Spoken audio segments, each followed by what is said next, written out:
In the climate-controlled vault of the British Museum, beneath layers of modern London, sits a clay tablet that contains instructions no priest should have possessed. Catalogue number K2950, 7th century BC, excavated from the ruins of Nineveh's Royal Library. The cuneiform is dense, methodical, procedural. 8 columns of text spread across a surface roughly the size of your hand. The clay is cool to touch, surprisingly heavy, marked with the pressure of a reed stylus pressed 4,000 years into wet earth, before fire transformed intention into permanence. The tablet is part of a series called Makal, burning. Not metaphorical burning, actual fire. The instructions are explicit. Take a figurine, speak these exact words in this exact order, burn the image at this precise moment of night. And the text promises something that should be impossible, that through this procedure a mortal priest could redirect the attention of divine beings, could intercept what the gods had decreed, could resist.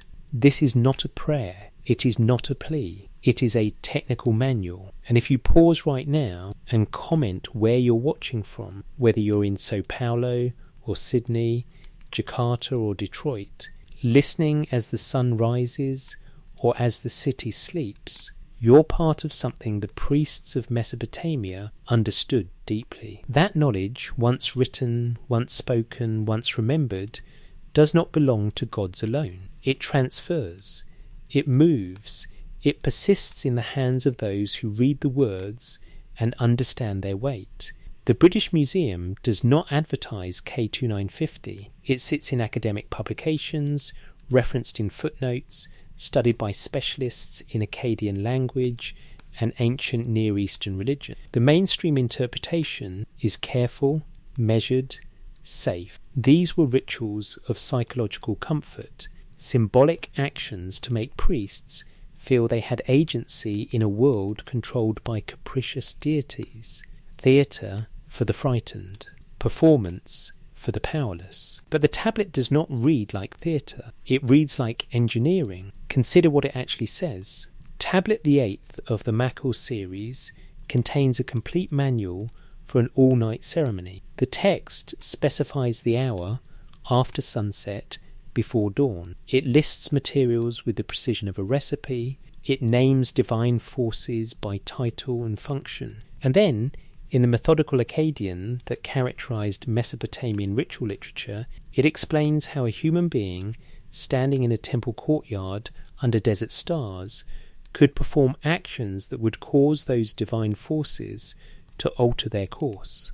The word used is not pray to or beg. The verb is closer to bind, to constrain, to redirect through procedure what was previously understood as will. If this were an isolated text, it could be dismissed. But K2950 is not alone. It sits within a vast corpus of tablets, hundreds excavated, thousands estimated to remain beneath the sands of Iraq, that collectively describe a system, a body of knowledge, a technical literature that the priesthood of Sumer, Akkad, Babylon and Assyria preserved, copied, transmitted and protected across millennia as civilization rose and fell and rose again. This literature has a name in Sumerian, Udukul, evil demons, in Akkadian Utuklemtu, but the texts themselves blur boundaries that modern readers expect to find clear. They speak of demons, yes, but also of divine messengers, of forces sent by gods, of the Anunnaki's enforcers, and the procedures described do not differentiate. The method for expelling a demon and the method for deflecting a divine curse use the same ritual architecture, the same language, the same operational logic. What if the priests of Mesopotamia knew something that we have forgotten in our eagerness to separate religion from magic, worship from technique, mythology from memory? What if they preserved knowledge not of how to serve the gods, but of how to survive them? This is not a comfortable question. It challenges the foundation of how we understand ancient religion, as primitive people projecting their fears onto cosmic forces they could not control. But the tablets themselves suggest a different story. They suggest that control was never simple, that authority was never absolute. that the relationship between the Anunnaki and the humans who wrote their names in clay was more complex, more contested, more technical than we have been willing to consider. We begin with a tablet in a vault. We will end with a question that has no simple answer, but between beginning and end, we will follow the evidence where it leads, through ritual manuals and protective amulets, through incantations carved in stone, and procedures written in the margins of texts that scholars still struggle to fully translate, through a body of knowledge that the priests called sacred, but treated as operational. The Sumerians did not invent writing to record history, they invented it to record transactions. Lists, inventories, who owned what, who owed whom, the movement of grain from warehouse to temple, temple to palace, palace to the people who worked the fields under the god's nominal authority but the king's actual control. Writing was accounting before it was literature. It was procedure before it was poetry. And when that same culture turned its scribal precision toward the divine, something interesting happened. The gods were listed, their attributes enumerated, their relationships mapped in genealogies as complex as any royal lineage, and their interactions with humanity were recorded not in the language of mystery and awe, but in the language of contract and clause, condition and consequence, action and result. The tablets from Nippur, from Uruk, from Eridu, the cities the Sumerians themselves said existed before the flood, these tablets do not primarily contain myths, they contain procedures. Rituals detailed with the same precision used to record the movement of barley and silver, and embedded in those procedures is a pattern that academic scholarship acknowledges but rarely emphasizes. The priests knew how to push back. K2950 sits in the British Museum, tagged and catalogued and available to researchers who fill out the proper forms. But it is not displayed in the Mesopotamia Gallery, where tourists photograph the lion hunt reliefs and the reconstructed gates of Babylon. It waits in storage, in the company of thousands of other tablets that together tell a story that does not fit comfortably into the narrative we prefer about ancient religion. That story begins not with the tablet, but with what the tablet assumes its reader already knows. It begins with the framework, the cosmology, the hierarchy, the rules that governed how divine and mortal worlds intersected. And it begins with a question that the Mesopotamians asked differently than we do. Not do the gods exist? But given that they exist, what do we do about it? The answer preserved in tablets like K2950 is more sophisticated than worship, more practical than prayer, and far more unsettling than either. It is knowledge, systematic, transmissible, operational knowledge about forces that called themselves divine, and the procedures that humans could employ to negotiate, redirect, or, in specific carefully defined circumstances, resist their will. That knowledge did not originate with the priests who wrote it down. The tablets themselves say so. They trace it backward through lineages of learning to a time before the cities were rebuilt, before the flood that scattered civilization and forced survivors to begin again. They trace it to the Apkallu, the seven sages, the wise ones who came before, who taught what we would have to relearn, who left in the hands of the priesthood something that the gods themselves had reason to fear, the knowledge of how their own systems worked, the mechanisms, the procedures, the words that, spoken correctly at the correct time with the correct materials, could intercept what even the Anunnaki had decreed. This is not mythology. This is what the tablets say. And the question we must ask is not whether we believe it, but what the priests believed, what they preserved, and why they treated this knowledge as the most carefully guarded inheritance of their entire civilization. The vault in London is climate-controlled, carefully monitored, preserved for future scholarship. K2950 will outlast us all. The clay remains.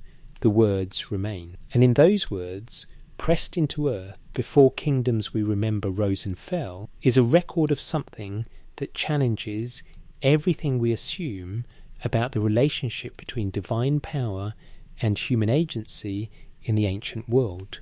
We will read what they wrote, we will follow the procedures they preserved, and we will ask the question they answered in ritual and repetition across 3,000 years of continuous civilization. What if knowledge, once given, cannot be fully taken back? What if the procedures, once taught, remain operational regardless of who performs them? What if resistance was never about strength, but about knowing which words to speak into the fire as the divine forces gathered in the darkness beyond the temple walls? The tablet waits. The story it tells requires patience, precision, and a willingness to take the priests of Mesopotamia at their word, not as primitive believers, but as systematic practitioners of knowledge they claimed was older than their cities, older than the flood, preserved from a time when the relationship between the Anunnaki and humanity was something different than worship, something negotiated, something contested, something that left in mortal hands the ability to say, under specific circumstances with specific procedures, a word that the gods themselves would recognize. No, before the flood came knowledge. The University of Pennsylvania Museum holds tablet CBS 10673, excavated from Nippur between 1889 and 1900. Old Babylonian period, approximately 1600 BC, though the story it preserves is far older. The tablet is fragmentary, about 2/3 lost to time, damage, the casual violence of 4 millennia. What remains is written in Sumerian, the language that predated Akkadian, the language that the Babylonians themselves considered ancient. The text is known to scholars as the Eridu Genesis, the Sumerian flood story, and in its fragmentary lines is a detail that academic translations note but rarely emphasize. Before the flood came, the god Enki warned a man named Ziusudra, but Enki had taken an oath with the other Anunnaki not to interfere. He had agreed to let the flood proceed, to let humanity be destroyed, to reset what the senior gods considered a failed experiment. So Enki could not speak directly to Ziusudra. The text is explicit about this constraint. Divine oath bound even divine will. Instead, Enki spoke to a wall, a reed wall in Ziusudra's dwelling. The god addressed the wall in a voice loud enough for the man standing on the other side to hear every word. He told the wall how to build a boat, what dimensions, what materials, how long the rains would last, how to survive what was coming. This is not merely clever, it is procedural. Enki found a method, a technicality, a workaround, a way to transmit information without breaking the letter of his oath. He spoke to a wall. The wall did not prevent Ziusudra from hearing. The other gods could not claim Enki had violated his word. He had not spoken to the human, he had spoken to architecture. CBS 10673 preserves this memory in Sumerian cuneiform, copied and recopied by scribes who treated the text as sacred history, not mythology, history. The story of how knowledge crossed a boundary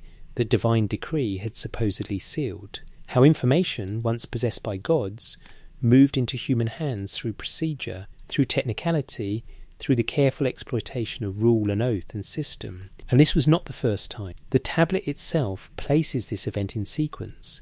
Before the flood came kingship, before kingship came cities, before cities came the Mies, the divine decrees, the fundamental patterns that structured civilization itself. And before all of this, before the first city was founded, came the Apkallu, the seven sages, the wise ones, the transmitters of antediluvian knowledge. The Apkallu appear across Mesopotamian literature with remarkable consistency for mythological figures.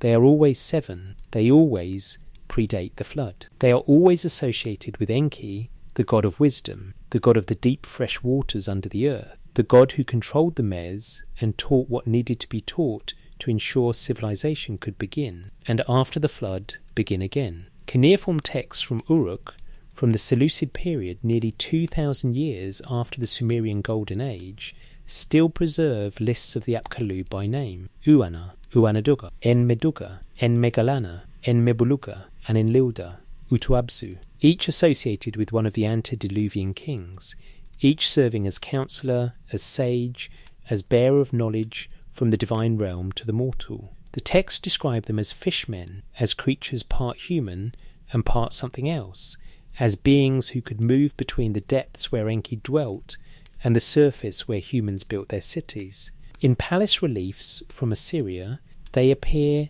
as protective figures, flanking doorways, winged, sometimes fish-bodied, carrying the cone and bucket used in purification rituals.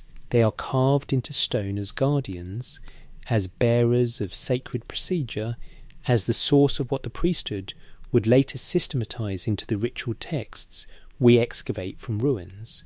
And what did they teach? The tablets are explicit.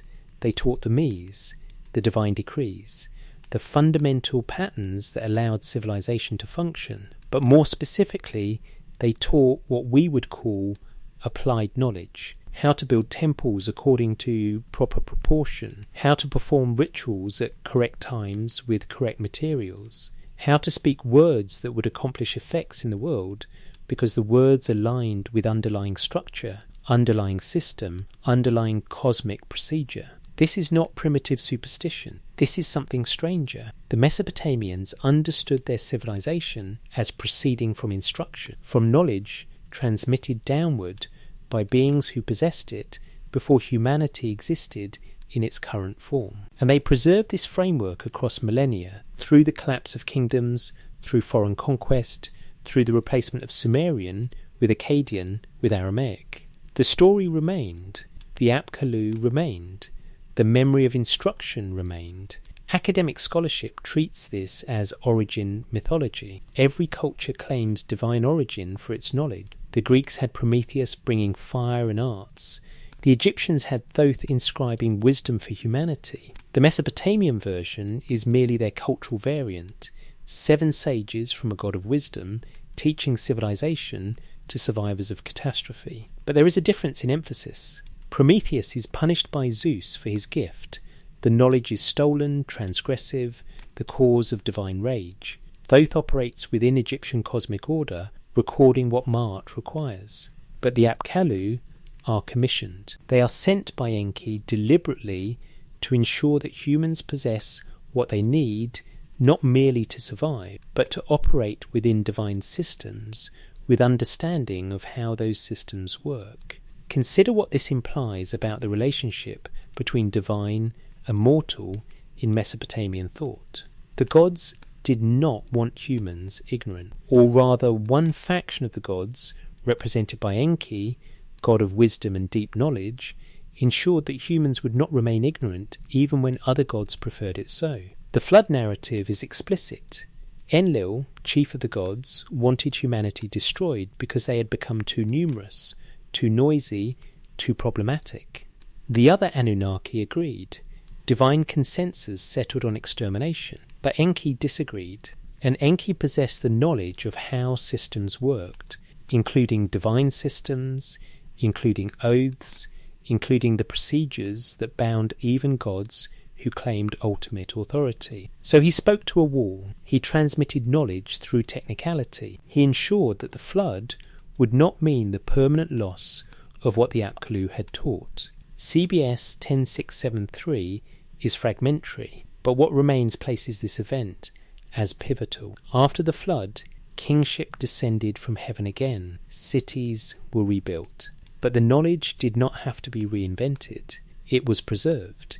Ziusudra survived. And with him survived the memory of what the Apkallu had taught, what Enki had transmitted, what humanity needed to know to function in a world where divine forces existed and exerted will, but were not, themselves beyond system and procedure. This is the framework the priesthood inherited. This is what they believed about their own knowledge. Not that they had invented rituals to comfort themselves. Not that they were performing symbolic actions to create psychological meaning, but that they were custodians of instruction that predated the cities they served. Instruction that came from beings who understood divine operation from the inside. Instruction that was preserved precisely because it was functional, operational, necessary for survival in a cosmos where there. Anunnaki were real, and their authority was not automatically benevolent. The tablets from Nippur, from Ur, from Babylon, the ritual texts, the incantation series, the procedural manuals that scholars catalogue as magic, these texts do not present themselves as human invention. They trace their authority backward. The most powerful rituals are attributed to Enki. The most effective incantations are said to have been taught by the Apkallu. The procedures are framed not as discovered, but as transmitted, preserved, guarded as the most valuable inheritance of the priesthood. And what those procedures describe, again and again across hundreds of tablets and thousands of years of continuous transmission, is how to interact with divine forces from a position of knowledge rather than ignorance, how to negotiate rather than merely supplicate, how to employ procedure to achieve effects that divine will alone might not grant, how to resist, when necessary, what even the gods decree. This challenges the fundamental model we use to understand ancient religion. We assume prayer is petition. We assume ritual is symbolic. We assume that priests mediated between powerless humans and omnipotent gods, translating human need into forms gods might find acceptable. But the Mesopotamian texts suggest a different model. The priests were not merely translators. They were operators, technicians, bearers of knowledge about how divine systems function, knowledge that gave them leverage, procedure, method, knowledge that came from before the flood, from the Apkallu, from Enki, who ensured through technicality that even divine consensus to destroy humanity could not destroy the information necessary for humanity's survival and operation. The British Museum holds thousands of tablets excavated from Nineveh, the library of Ashurbanipal, last great king of Assyria, 7th century BC. The library was assembled deliberately, scribes sent throughout the empire to collect, copy and preserve the knowledge of Mesopotamia before foreign conquest made it vulnerable. Ashurbanipal's library project succeeded.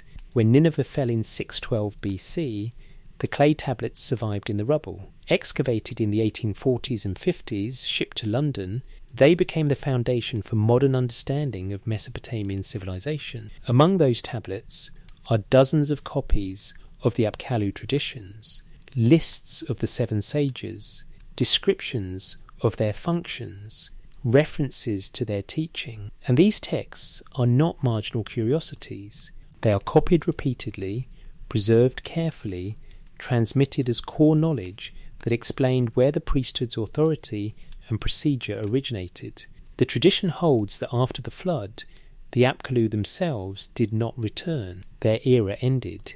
But they left human successors, scholars, scribes, priests who inherited the knowledge and continued its transmission. The texts list lineages, Umanu, the scholars, the learned ones who succeeded the Apkallu. And these lineages extend from the early post-flood kings through the entire history of Mesopotamian civilization. Every generation produced scholars who learned from the previous generation what the Apkallu had originally taught. This is not unusual in itself. Every literate culture preserves chains of transmission. But the Mesopotamian version makes an unusual claim. It asserts continuity of specific operational knowledge. The rituals performed by 7th century BC Assyrian priests were the same rituals taught by the Apkallu to the first post-flood generation. The procedures had been preserved without fundamental change because they worked based on cosmic structure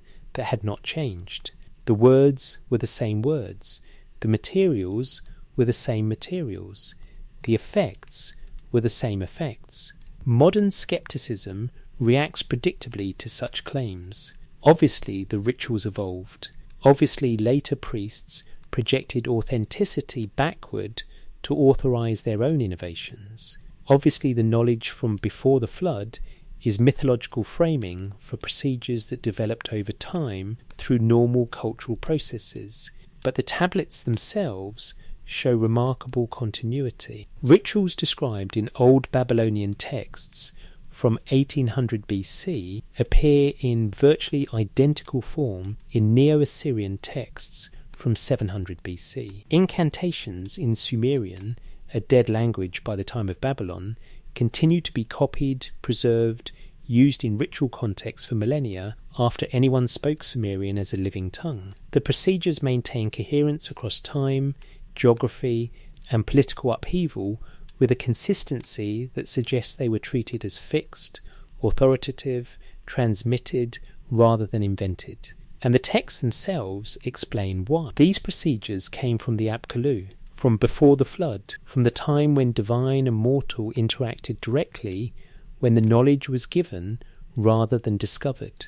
To alter the procedures would be to break the chain, to lose the connection to their source, to render them ineffective because their effectiveness derived from their origin in divine instruction. This is what the priesthood believed. This is the framework within which they operated. And it matters, because it shaped what they thought they were doing when they performed rituals that claimed to bind demons, deflect curses, avert divine anger, resist what the gods had decreed. They were not inventing procedures and hoping they worked.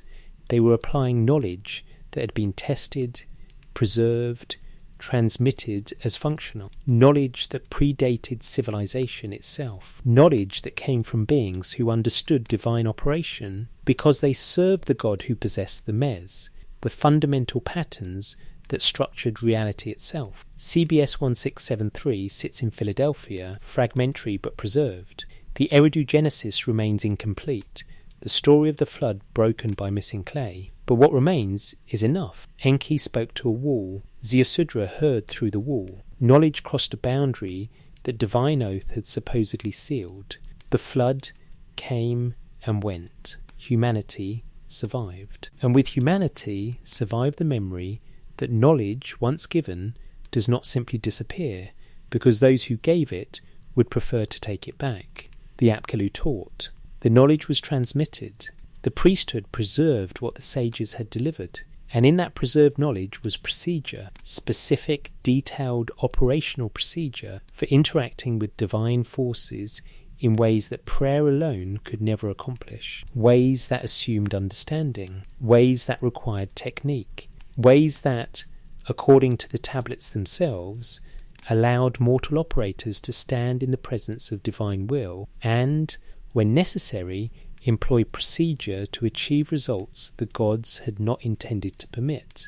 This is not worship, this is operation, and it begins with memory of a time before the flood, when the boundaries between divine and mortal were different, when knowledge flowed downward through deliberate instruction, when the Apkallu walked among humans and taught what civilization would require to function in a cosmos that was structured, systematic, procedural. The priests of Mesopotamia understood themselves as heirs to that instruction, and the rituals they preserved, the incantations they copied, the procedures they guarded, these were not their inventions, these were their inheritance. Knowledge from before the flood. Knowledge that the God of wisdom himself had ensured would survive even when the other Anunnaki decreed destruction. Knowledge that included, among many other things, how to resist what even gods commanded.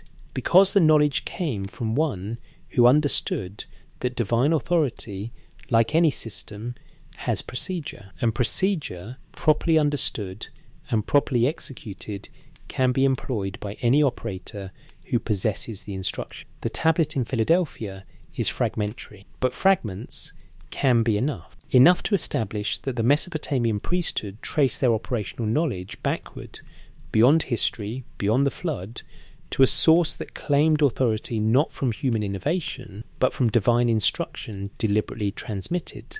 And that transmission, according to the very texts that preserve it, was an act of defiance against divine consensus, Enki speaking to a wall, ensuring that the knowledge would survive, that humanity would retain what the Apkallu had taught. We are heirs to that survival, separated by language, by culture, by millennia and continents.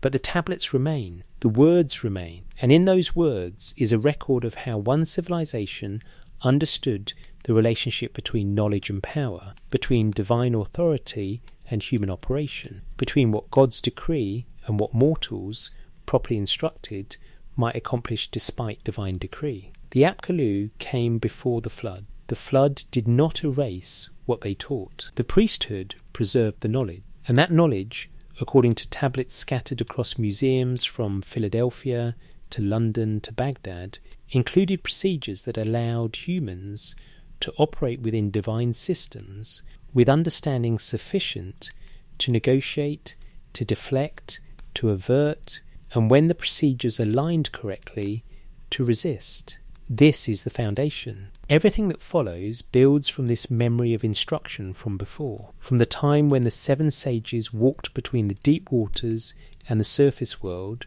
bearing knowledge from Enki, the wise, the trickster, the one who found technicalities in divine oaths, and spoke truth to walls, so that humans standing on the other side could hear what they needed to survive. The flood came, the knowledge remained, and with it remained the uncomfortable possibility that the relationship between Anunnaki and humanity was never meant to be simple worship by the powerless directed toward the omnipotent, but something more complex, more negotiated, more technical, more like operation, the divine decrees that could be stolen.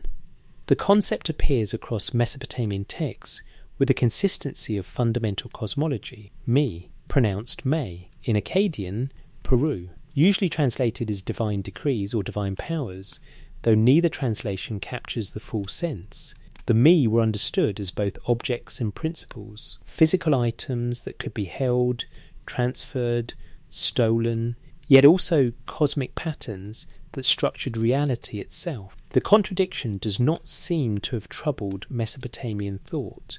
The me were what they were, concrete and abstract simultaneously, possessible yet fundamental. Enki controlled the me. The texts are explicit about this. The god of wisdom, of deep waters, of craft and knowledge, he possessed the comprehensive set of me from his dwelling in the Abzu, the fresh water realm beneath the earth. From there he administered cosmic order, not through direct control, but through the allocation of me to appropriate divine and mortal functionaries. Each me represented a domain, a function, a pattern of civilization or cosmos. Kingship was a me, priesthood was a me, writing, music, metalwork, sexual practice, warfare, judgment, all me, all patterns that proceeded from cosmic structure and manifested in organized activity. This is not primitive thinking, this is systems analysis.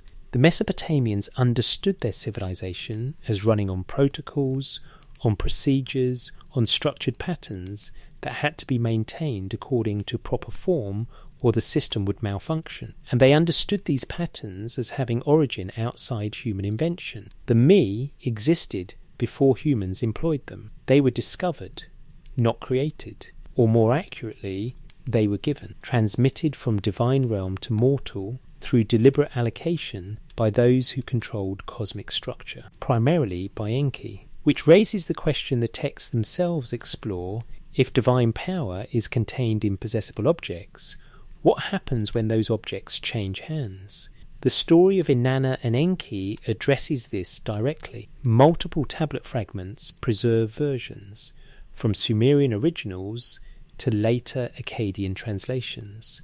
The core narrative remains consistent. Inanna, goddess of Uruk, goddess of love and war, young and ambitious and determined to elevate her city to preeminence, decided she needed the me. Not some of them, all of them. The complete set that Enki guarded in the Abzu. So she went to visit. The texts describe her preparation, adorning herself, making herself beautiful, approaching Enki's dwelling as honoured guest. Enki received her hospitably. He prepared a feast. And he drank. The texts are explicit about this detail. Enki drank beer, not a little. The god of wisdom got drunk. And while drunk, Enki began giving away the me. One after another, he handed them to Inanna. Kingship, priesthood, truth, descent into the underworld, ascent from the underworld, the art of lovemaking, the art of making war, the art of speaking with authority, the art of judging. Over 60 me catalogued in the text, transferred from the god who controlled cosmic order to the goddess who wanted them for her city. When Enki sobered, he discovered what he had done. He sent his vizier to retrieve the me, to take them back by force if necessary. But Inanna had already reached Uruk. She had already installed the me in her temple. The transfer was complete. Enki's attempted recovery failed. The me remained in Uruk. Divine power had changed hands because Enki had been drunk and generous, and Inanna had been cunning and prepared. The story is often read as humorous, the wise god outwitted by a clever goddess, cosmic power transferred through beer and seduction. But the underlying logic is startling. The me could be transferred. Divine authority was not inherent to the gods, but mediated through objects they possessed. Get control of the objects, and you control the authority they represent.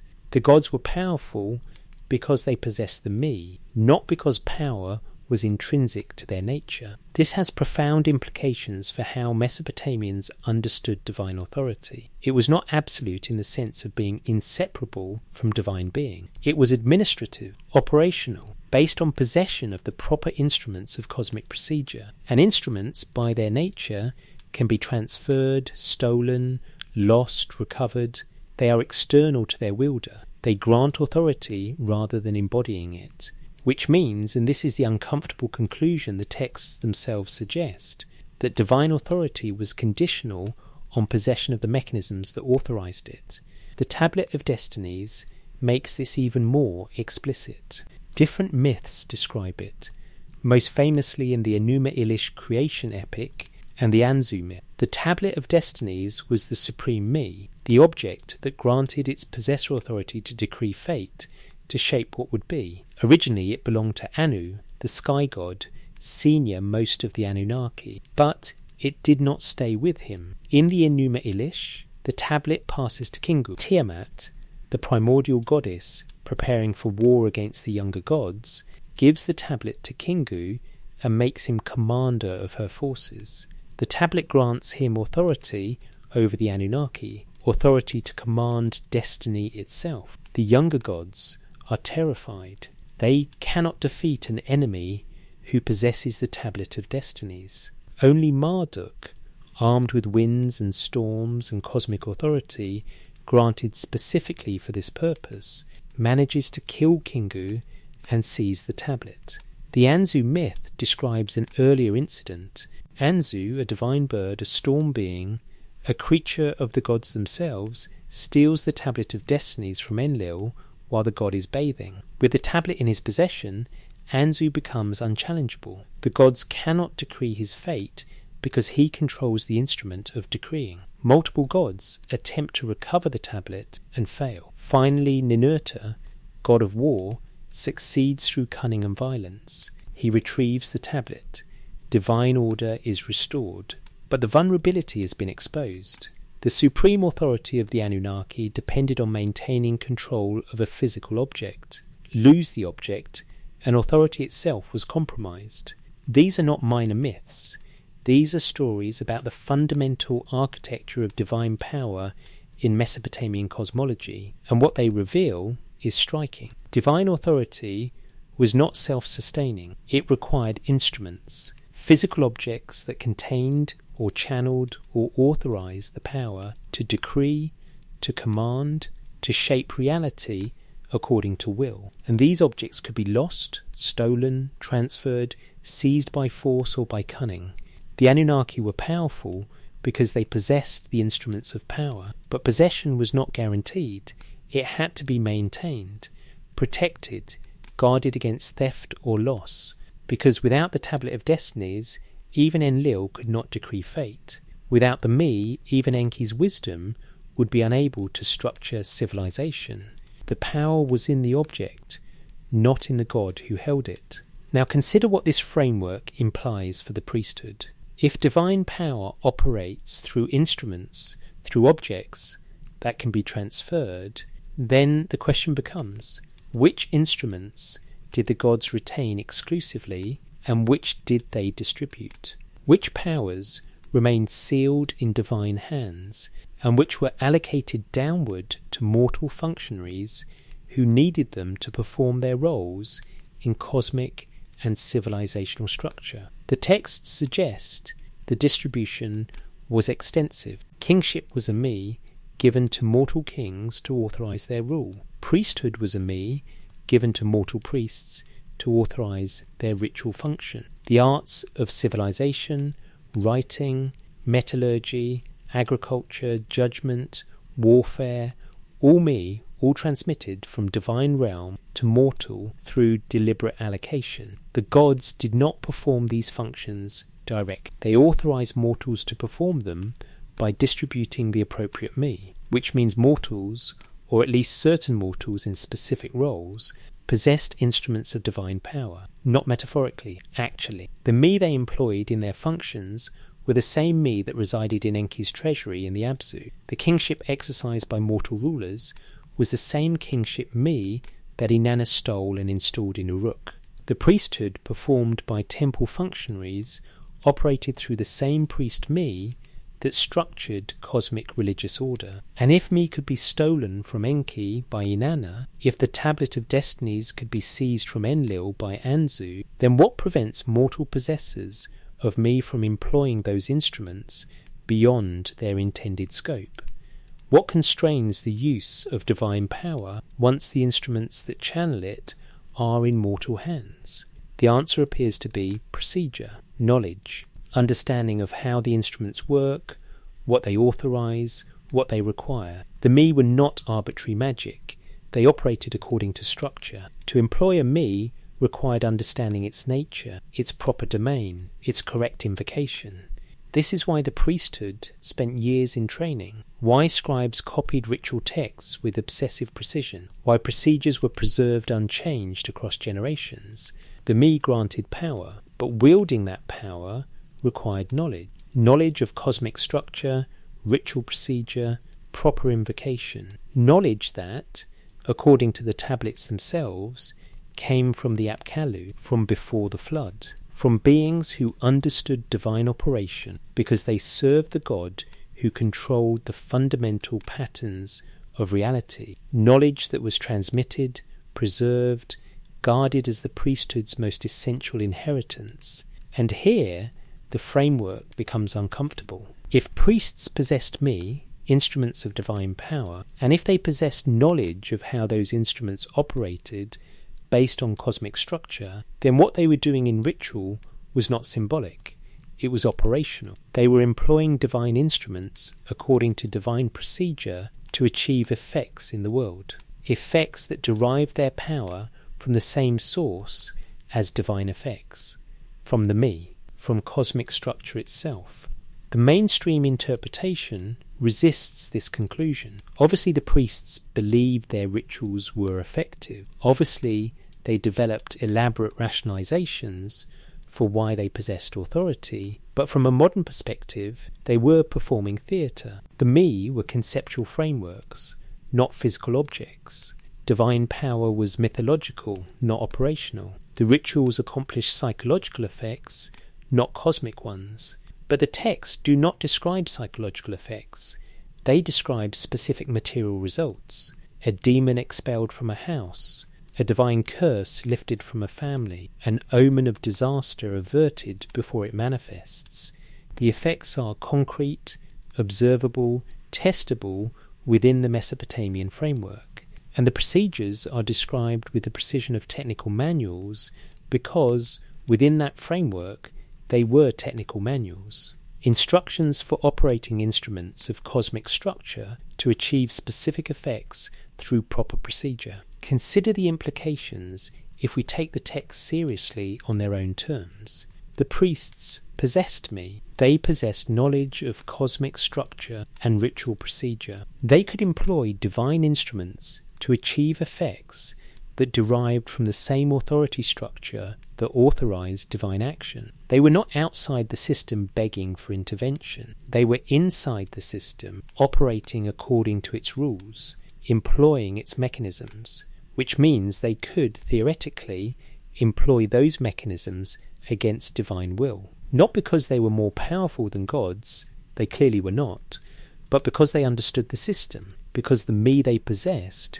were legitimate instruments of that system, because procedure, properly executed, produces effects regardless of whether higher authorities approve of the specific application. This is the pattern that emerges from tablets like K2950, the Mackel series in the British Museum. The ritual described is not a prayer asking gods to remove divine anger. It is a procedure that employs specific me, the me of purification, of fire, of binding, of cosmic order, to redirect divine anger according to proper technique. The priest is not begging, he is operating, employing instruments he legitimately possesses according to knowledge he legitimately inherited from the Apkallu who taught his lineage how cosmic structure functions.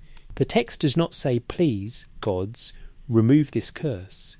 It says through this procedure, employing these materials, speaking these words at this hour, the curse is redirected according to cosmic principle. The authority claimed is procedural, operational, based on understanding and proper execution of technique. And if this sounds strange, consider that Enki got drunk and gave away the me. Consider that Anzu stole the Tablet of Destinies from Enlil. Consider that Inanna installed stolen me in her temple and successfully defended them against Enki's attempt at recovery. Consider that divine authority in Mesopotamian thought was never portrayed as absolute, unquestionable, immune to challenge or transfer or loss. It was powerful, it was real, but it was systemic, based on instruments, mediated through procedure. The priesthood operated within that same system. They possessed instruments the gods had distributed. They possessed knowledge the Apkallu had taught. They employed both according to procedure refined over millennia of continuous practice. And sometimes, not often, but the texts record it happening, sometimes the procedures allowed them to achieve effects that divine will alone had not authorized. Not because they overpowered the gods, but because they understood the system well enough to operate within it in ways the gods had not anticipated or had not successfully prevented. This is not rebellion. This is not defiance in the sense of opposing divine authority through strength. This is something more subtle and more unsettling. This is operation according to knowledge that divine authority itself had once distributed and could not fully reclaim, because the knowledge was true, the procedures were functional, the me were legitimate instruments of cosmic structure. The story of Inanna and Enki ends with Enki accepting the transfer. He does not destroy Uruk. He does not strip Inanna of the me she took while he was drunk. The transfer, however it occurred, was legitimate once completed. The me were in Inanna's possession. She installed them according to proper procedure. They became part of Uruk's cosmic authority. Enki's regret did not invalidate the transaction. This is Mesopotamian divine politics. Concrete, procedural, based on possession and proper execution rather than abstract justice or moral right. And if this is how gods related to each other, through possession of instruments, through procedure, through transfer that could not be undone once properly completed, then the priesthood operated in the same framework, not as outsiders begging for mercy, as participants employing legitimately possessed instruments according to legitimately inherited knowledge. The me could be stolen, the Tablet of Destinies could be seized, divine authority could be challenged, transferred, lost, recovered, not easily, not without consequence. But the possibility existed within the system itself. The architecture of divine power in Mesopotamian thought included vulnerabilities, procedures, technicalities that could be exploited by those who understood how the system worked. And the priesthood understood, because they were taught, by lineages that trace back to the Apkallu, by texts that preserve procedures with obsessive precision, by training that took years, because the knowledge was complex, systematic, operational. Knowledge of how me functioned, how rituals employed them, how cosmic structure could be engaged, not through prayer alone, but through procedure that derived its authority from the same source as divine authority itself. Inanna got Enki drunk and walked away with the comprehensive set of me. The stories recorded, copied, preserved across centuries, not as a warning against cunning goddesses, but as a demonstration of principle. Divine power operates through instruments. Control the instruments, and you control the power they channel. This is not secret knowledge.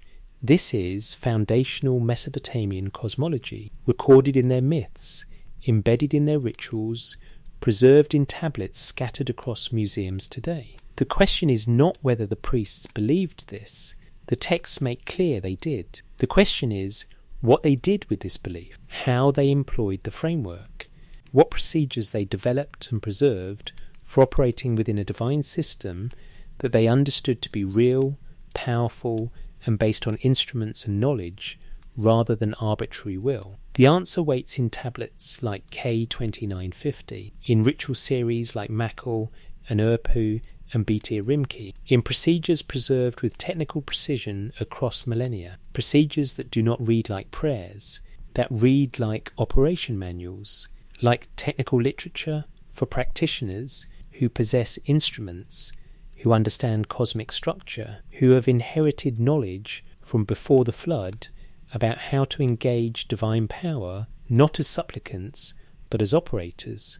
The me could be stolen. The texts say so. And if they could be stolen by gods, from gods, then the question the priesthood explored in their ritual literature is, what can be done by mortals who possess me legitimately, who understand cosmic procedure, who employ divine instruments according to knowledge that the gods themselves once distributed and cannot fully revoke? The answer requires understanding the specific procedures, the ritual architecture, the technical literature preserved in tablets that academic scholarship catalogues as magic, but that present themselves as something more systematic, more procedural, more operational. We turn now to those procedures, to the architecture of sacred defence, to the methods by which Mesopotamian priests employed knowledge and instruments to create spaces, conditions, effects that even divine would struggle to break.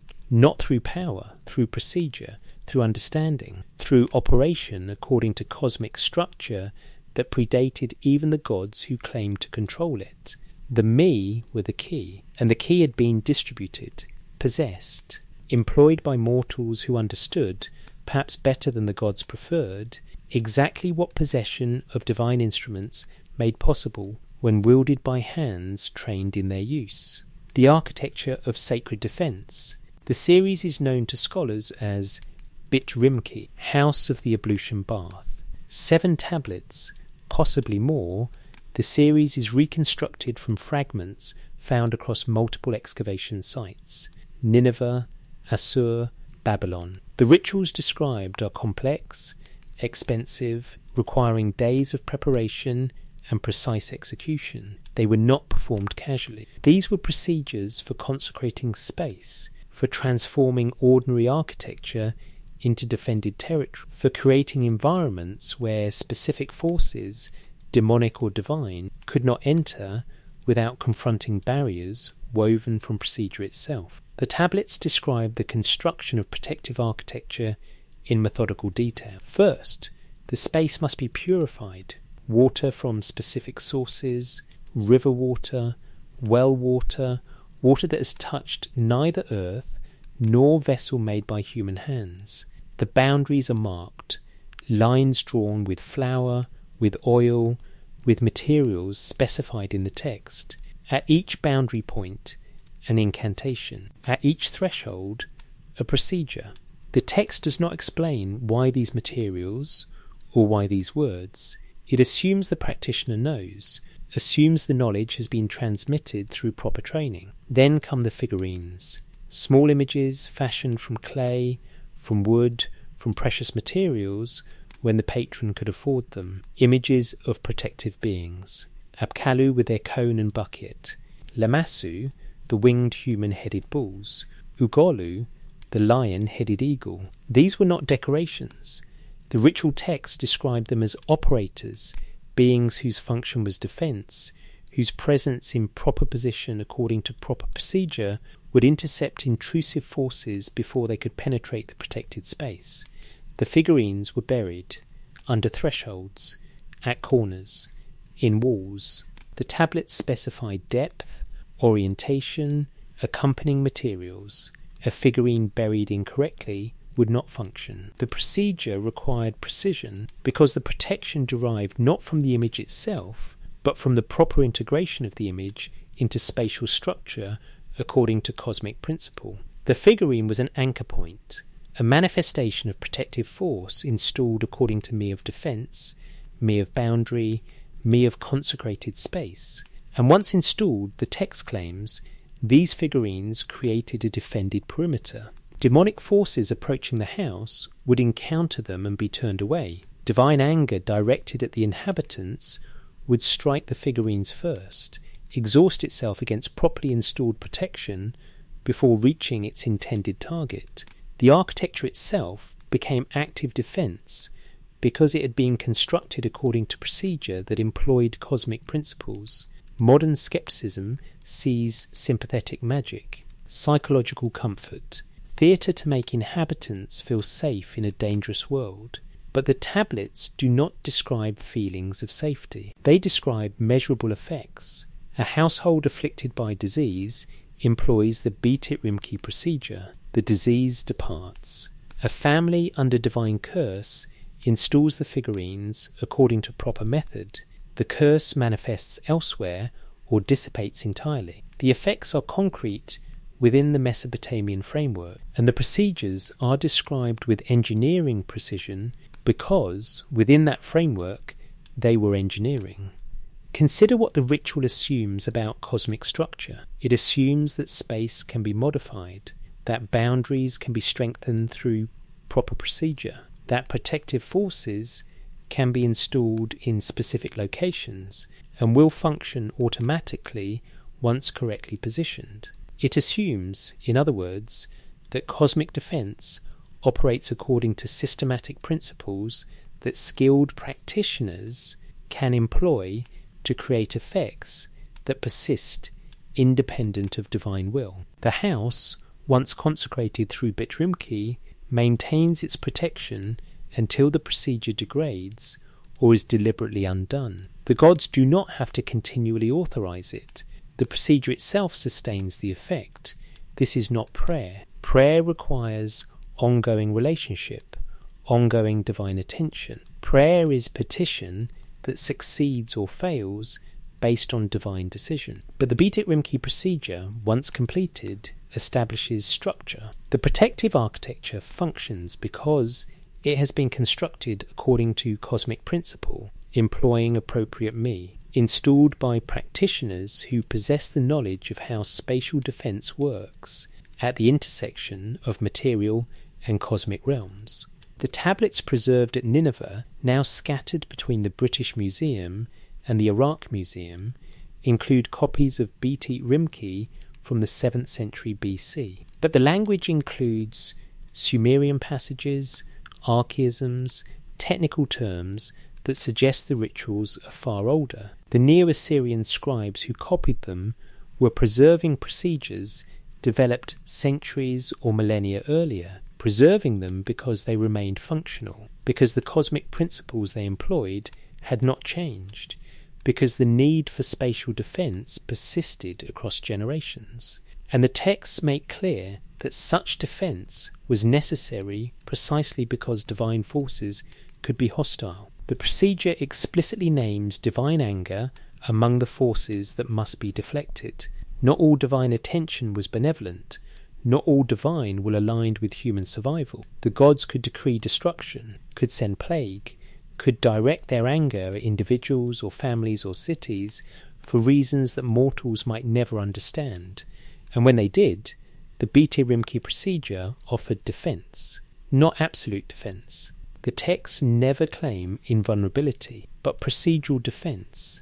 Defence that operated according to the same cosmic principles that authorized divine action. Defence that could deflect, delay, or redistribute divine force, because it employed proper me according to proper procedure in proper configuration. Defense that worked not by opposing divine power directly, but by channeling it, redirecting it, forcing it to exhaust itself against barriers that had been installed according to cosmic structure itself. This is sophisticated systems thinking.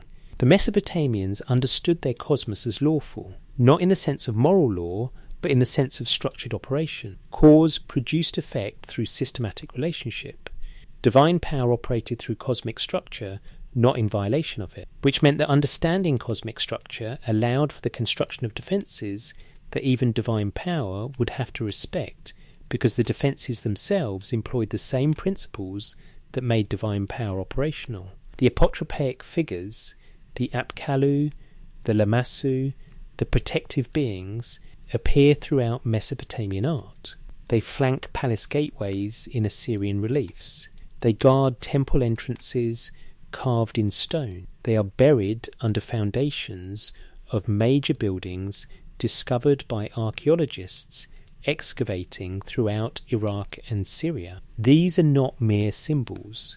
Within the Mesopotamian framework, they were functional installations. Protective operators positioned according to procedure that specialists in sacred architecture understood because they had been trained in knowledge inherited from the Apkallu, from before the flood, from the origin point of civilizational wisdom. The British Museum's Assyrian galleries display massive lamassu, human-headed winged bulls that flanked the palace gates at Nineveh and Nimrud.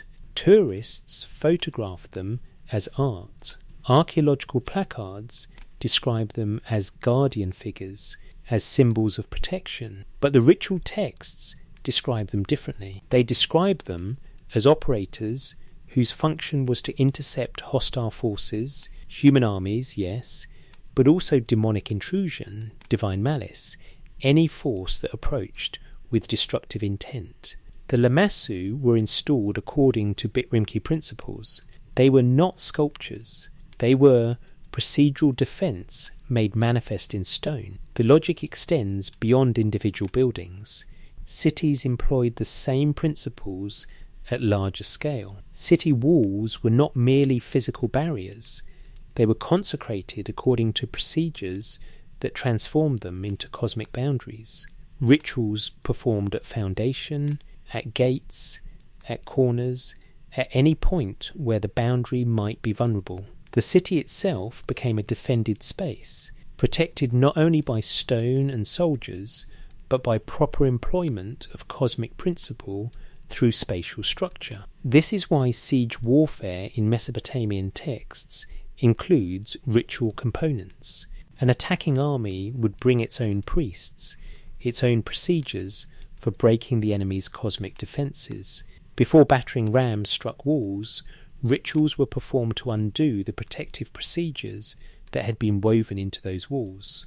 Warfare operated on multiple levels simultaneously. Physical violence and procedural assault, both necessary because defence had been constructed on both levels. Academic scholarship acknowledges this, but interprets it psychologically. The rituals gave soldiers confidence. The procedures made defenders feel their cause was cosmically authorised. But the texts do not describe psychology. They describe siegecraft. Technical knowledge of how to assault defended space when that defence included cosmic structure deliberately installed by priests who understood spatial protection.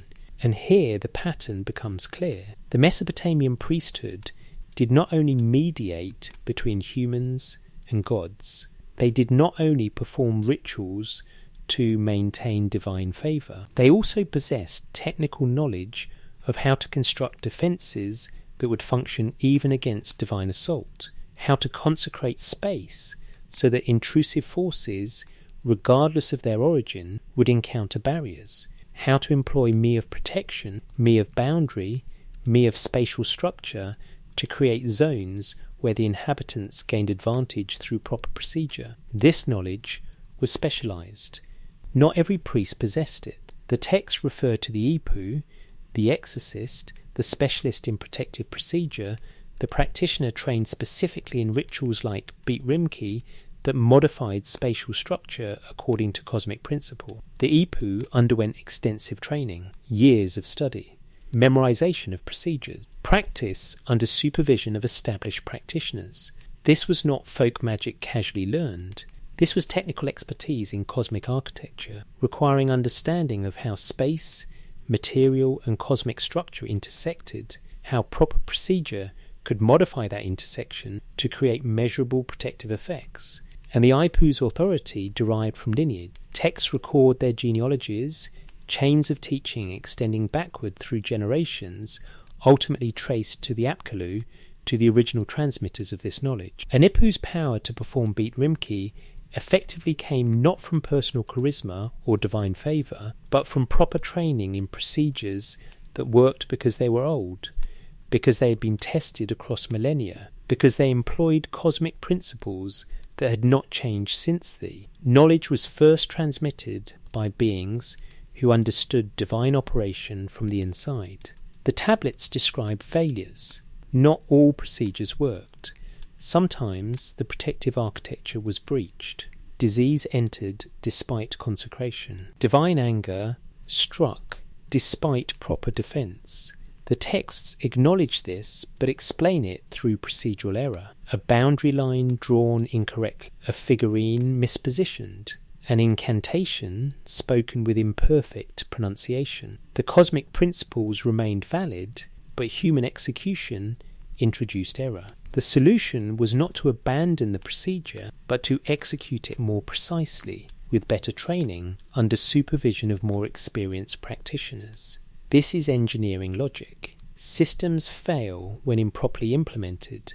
The response is not to reject the system, but to improve implementation. The Mesopotamian priesthood approached cosmic protection with the same attitude they applied to irrigation engineering or architectural construction. There were principles. Proper application of principles produced effects. Failures indicated implementation problems, not principle problems. The solution was better training, more precise execution, more careful preservation of procedures that had been proven across generations.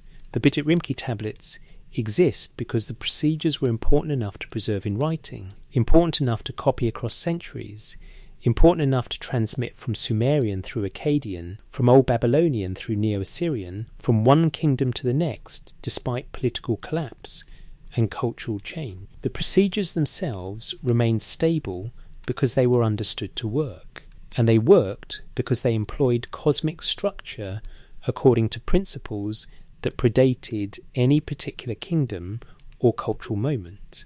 Principles that, according to the tablet's own framework, came from the Apkallu, from beings who served Enki, god of wisdom, god of cosmic structure, god who possessed the me and distributed them according to his own logic. Enki, who spoke to walls, who found technicalities, who ensured that knowledge humans needed to survive would be preserved even when other gods preferred humans remain ignorant or dependent. The Bidit Rimki procedure is Enki's legacy made concrete. It is protective knowledge systematized, preserved, transmitted to a priesthood that understood its role as custodians of wisdom that predated their cities. Wisdom that allowed them to construct defences in space according to cosmic principle. Defences that would function against any intrusive force, demonic or divine, because the defences employed the same cosmic structure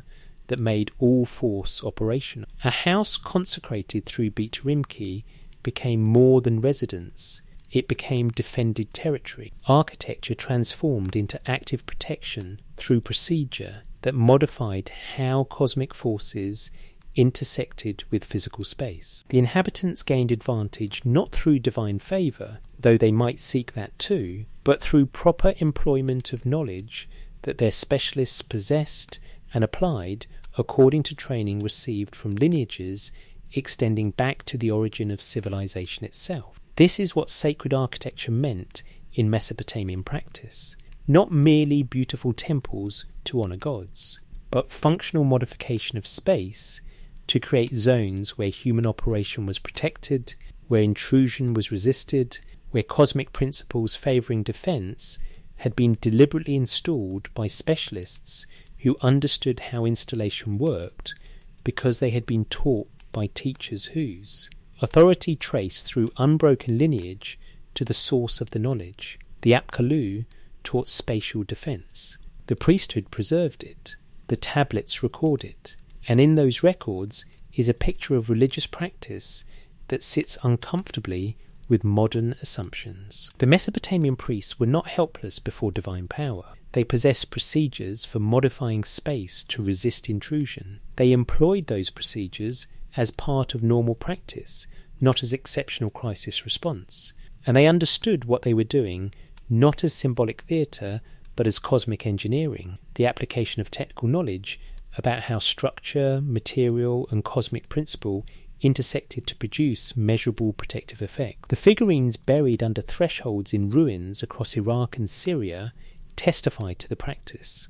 Archaeologists excavate them regularly. Small clay images of protective beings, positioned according to procedure, buried at points of vulnerability. The houses fell to time, to conquest, to the normal decay of abandoned architecture. But the figurines remain, marking points where ancient practitioners once installed defence according to knowledge they inherited and preserved and employed because they believed, because their entire civilization believed, that such defence was necessary, possible, and operational through proper procedure. The texts do not claim invulnerability, but they claim something almost more striking.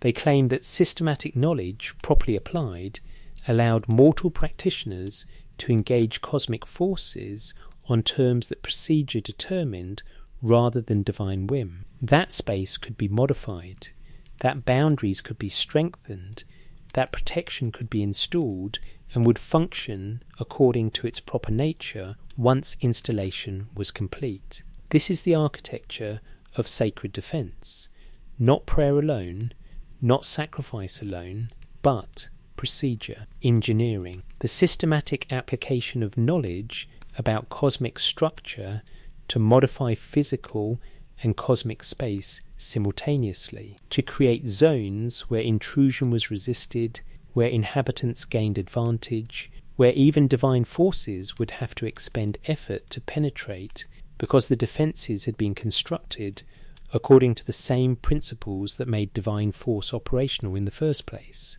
The BT Rimke tablets preserve this knowledge, fragmentary now, scattered across museums, requiring scholarly reconstruction to read complete procedures, but readable, understandable, still bearing the precision with which they were originally composed by practitioners who knew what they were doing because they had been trained to know, because the knowledge was too important to lose, because survival in a cosmos with active divine forces required more than hope or prayer. It required procedure, and the priesthood had procedure, inherited from the Apkallu, preserved through millennia, employed wherever threatened inhabitants could afford the materials and the specialists' time. The architecture of sacred defence, built into houses and cities and temples through proper application of cosmic principle by those who possess the knowledge of how such principles functioned. This is not faith, this is operation. And it establishes a pattern we will see repeated across the ritual literature. Mesopotamian priests did not only worship divine forces, they also possessed systematic procedures for defending against them, for creating structures that would resist even divine intrusion, for operating according to cosmic principles that predated divine authority and would function independent of divine approval. The texts say this explicitly, and we must take them seriously if we want to understand what the priesthood believed it was doing. Not symbolic comfort, not theatrical performance, but cosmic defence, operational, systematic, based on knowledge that came from before the flood and remained functional because the principles it employed were structural, fundamental, true regardless of whether gods or demons or humans recognized that truth. The Beat It Rimke procedure created defended space, and defended space gave inhabitants room to operate, room to practice their own procedures, room to employ their own knowledge without immediate vulnerability to forces that might prefer them, ignorant, dependent, unable to resist. The defence was never absolute, but it was real as the figurines archaeologists still excavate from Bronze Age foundations, as real as the tablets that describe procedures with engineering precision, as real as a priesthood that spent years learning how to construct what their civilization called sacred architecture, but what functioned in practice as systematic cosmic defence against any force, divine included, that approached with hostile intent. When words became weapons, the series is called Urpu, burning. 9 tablets comprising one of Mesopotamia's major ritual compositions. Copies exist from multiple sites: Nineveh, Assur, Babylon, Sultan Tepe. The tablets describe purification procedures targeting divine curses specifically, not demonic possession, not witchcraft performed by human enemies, divine curses, afflictions that originated from the gods themselves, imposed as punishment for offence given, for taboo violated, for cosmic boundary crossed. The assumption underlying Urpu is striking. It assumes that divine curses, once imposed, could be removed through mortal procedure. Not easily. The rituals are elaborate, requiring multiple days, extensive materials, precise execution, but possible. The text described the steps. The practitioner, the Ipu, the exorcist specialist, performs purification through fire, through water, through incantations that name the curse and command its departure. The authority claimed is procedural, not based on higher divine intervention. The priest is not asking a benevolent god to override a malevolent god's curse. The priest is employing procedure that will dissolve the curse according to cosmic principles of purification. Tablet K150 in the British Museum preserves portion of Urpu II. The clay is brownish-grey, typical of Ninevite tablets from Ashurbanipal's library. The script is Neo-Assyrian, 7th century BC, but the text includes Sumerian passages, archaic terminology, layers of linguistic time compressed into a single ritual procedure. The incantations address forces in the second person. Not may this curse depart, but you, curse, depart through this fire according to the power of Ea, Enki's Akkadian name, the god who possessed the me, who taught the Apkallu, who spoke to walls to circumvent divine oath. The text invokes Ea specifically as the source of the purification procedure's authority, not as petition deity but as original author of the technique. The procedure works because Ea designed it to work, because it employs cosmic principles that Ea understands and has systematized into transmissible knowledge. This is procedural authority. The priest operates as Ea's authorized agent, employing techniques Ea developed, speaking words Ea formulated, performing actions that derive their power from Ea's original instruction. The curse must yield not because Ea is personally intervening in each performance of Urpu, but because the procedure itself is part of cosmic structure that Ea administers. To resist properly executed Urpu would be to violate principles that Ea established as fundamental to how purification functions. The texts describe the materials required: cedar wood, tamarisk, specific combinations of flour and oil, water from specific sources. The materials are not arbitrary. Each has cosmic associations. Cedar is pure, incorruptible. Tamarisk grows near water, connects earth and fluid realms. The combinations create material matrices that align with cosmic purification principles. Burn them while speaking proper words, and the curse finds itself in an environment hostile to its continuation. The material and verbal components work together to create conditions where the curse cannot persist, because cosmic structure favours its dissolution. This is not wishful thinking. This is systems analysis applied to cosmic operation. The Mesopotamians understood curses as having structure. They attached to individuals through specific mechanisms.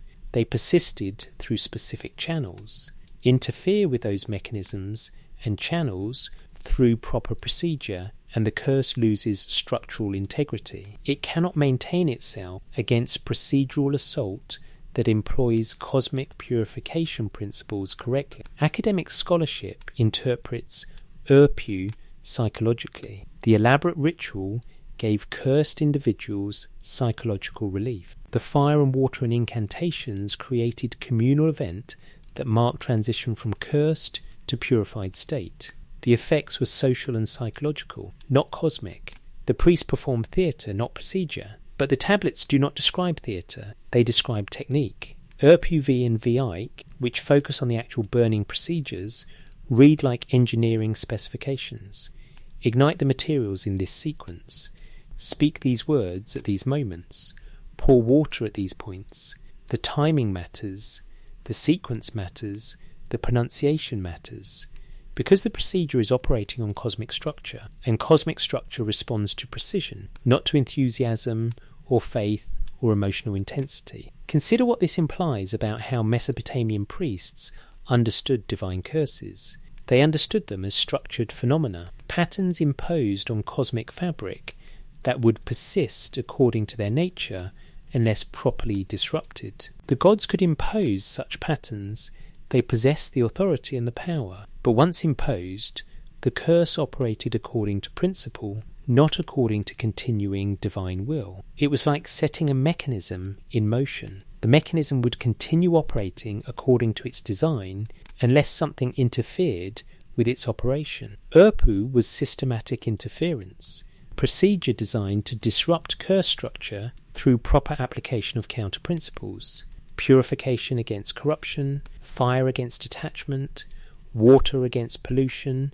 Each material component targeted specific aspects of how curses function. Each incantation named specific forces and commanded their departure through invocation of cosmic principles they could not violate without violating structure itself. The priest performing Urpu was not begging divine mercy. He was operating machinery. Cosmic machinery, granted, but machinery nonetheless. Understanding how it worked required training. Executing procedures required precision. But the effects were reproducible if procedure was properly followed.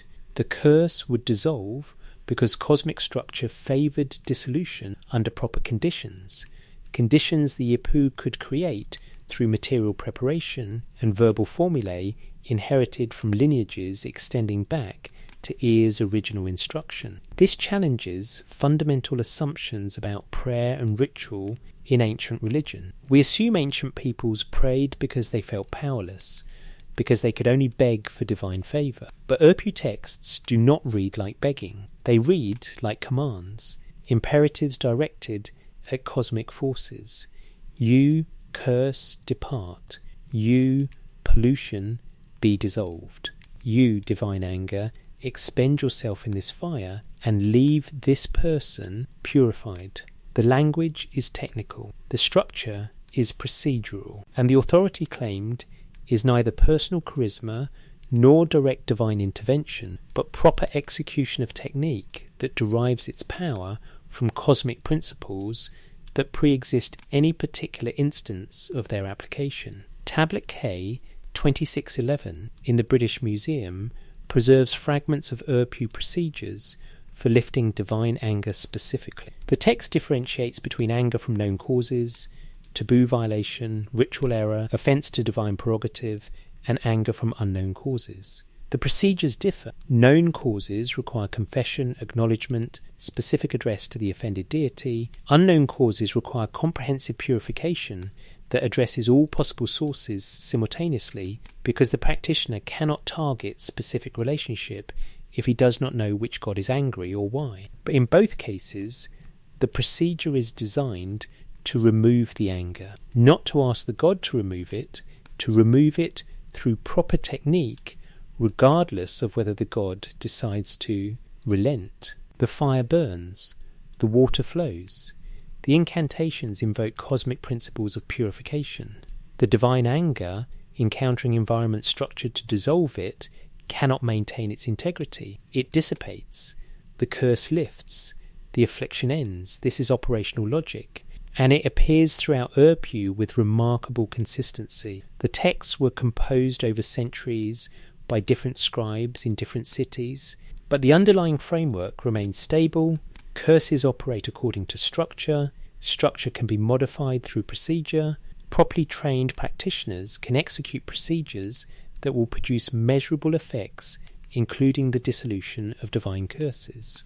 Now consider the implications for divine authority. If mortal procedure can remove what divine will imposed, then divine will is not absolute. It is powerful. It is real, but it is not infinite in scope. It operates within cosmic structure that includes principles of purification, principles that even divine curses cannot violate without losing their own structural integrity. This is not rebellion against divine authority. This is operation within the same system that gives divine authority its scope. The gods can curse. The priests can purify. Both operate according to cosmic principles. Neither can violate those principles without consequences. The system is lawful, and law, properly understood, allows for countermeasures, for procedural responses, for operation that achieves effects even against the will of powerful actors within the system. The priesthood understood this. Urpu exists because they understood it. The procedures were developed, tested, refined, preserved across centuries, specifically because they worked within the Mesopotamian framework, because divine curses were real problems requiring real solutions, because prayer alone was insufficient when what was needed was procedural dissolution of structured cosmic patterns that gods had imposed. This is sophisticated religious technology, not technology in the modern sense of machines and electronics, but technology in the fundamental sense, systematic application of knowledge to achieve specific effects through reproducible procedures. The knowledge came from E. The procedures came from Apkallu instruction. The training came from lineages of specialists who learned from previous specialists. And the effects within Mesopotamian understanding were measurable, concrete, operational. A family under divine curse employed Urpu. The curse lifted. The affliction ended. Success was observable within their framework. An observable success across generations of practice validated the procedures, ensured their preservation, motivated continued refinement by specialists who understood they were working with functional knowledge, not symbolic comfort. The Urpu tablets exist because the procedures they preserve were important enough to write down, important enough to copy across centuries, important enough to transmit from one collapsing kingdom to the next. The British Museum holds fragments. The Iraq Museum holds fragments. Universities from Yale to Berlin hold fragments. Collectively, they reconstruct a ritual literature that spans 9 tablets describing systematic procedures for dissolving divine curses through proper application of cosmic purification principles. This is not minor practice. This is central religious technology of Mesopotamian civilization, and it operates on logic that modern interpretation struggles to accommodate, that divine authority, while real and powerful, was also constrained by cosmic structure, that curses, once imposed, operated according to principle rather than continuing will, that mortal specialists, properly trained in procedures derived from divine instruction, could modify cosmic structure to achieve effects, including the removal of what gods had decreed. The words became weapons not through inherent power, but through proper alignment with cosmic principle. An incantation spoken incorrectly accomplished nothing, but spoken correctly at the proper moment with proper materials, in proper sequence, the same incantation commanded forces, even divine forces, to yield because the command derived its authority from structure that all forces, divine included, could not violate without compromising their own operation. This is the deepest claim of Urpu, that cosmic structure is lawful, that law includes principles of purification, that purification, properly executed, will dissolve corruption regardless of corruption's origin, that even divine curses, powerful as they are, remain subject to cosmic law, and that properly trained specialists can employ cosmic law procedurally to achieve effects that divine will alone had not authorized. The burning. Urpu. Fire as purification agent, not symbolic fire. Actual combustion transforming materials into ash and smoke, heat rising, substances consumed. The physical fire parallels cosmic fire. The material transformation mirrors cosmic transformation. And the curse, caught between properly executed procedure and cosmic principles that favour purification, finds its structure dissolved, its attachment broken, its power exhausted against technique that employs the same cosmic authority that allowed the curse to function in the first place. This is engineering. Cosmic engineering, but engineering nonetheless. And the Urpu tablets preserve the technical literature of that engineering for any specialist trained to read them, trained to execute their procedures, trained to operate within cosmic structure with understanding sufficient to achieve effects through knowledge rather than through begging for. Mercy from powers that might not grant it.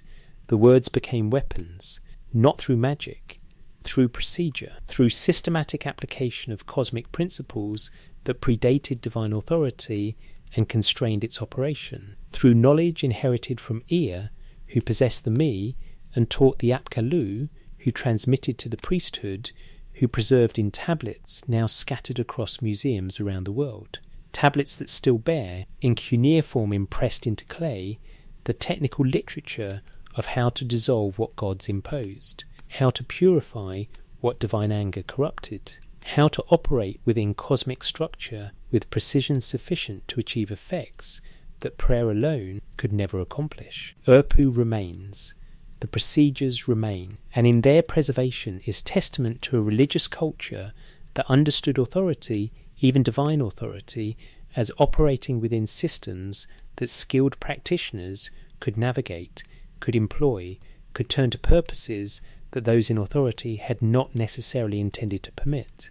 The fire burns, the curse dissolves, the afflicted are purified, not because God showed mercy, because cosmic structure, properly engaged through procedural knowledge, favours purification over corruption when the procedure is executed correctly by those who possess the knowledge of how such procedures function. This is what the priesthood knew. This is what Urpu preserves.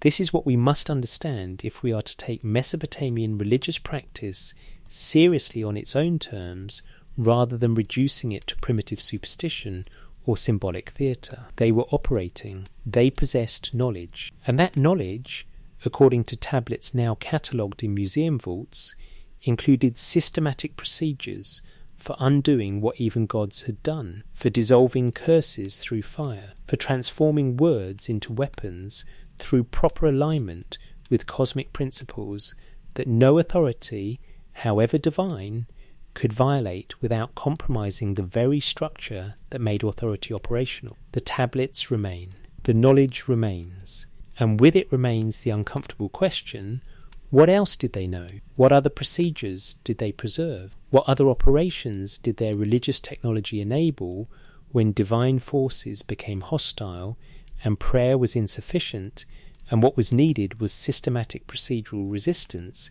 based on knowledge that came from the gods themselves and could not be fully revoked once properly transmitted? We continue reading what they wrote, and what they wrote describes capabilities that challenge every comfortable assumption about powerless ancient humans begging mercy from capricious gods.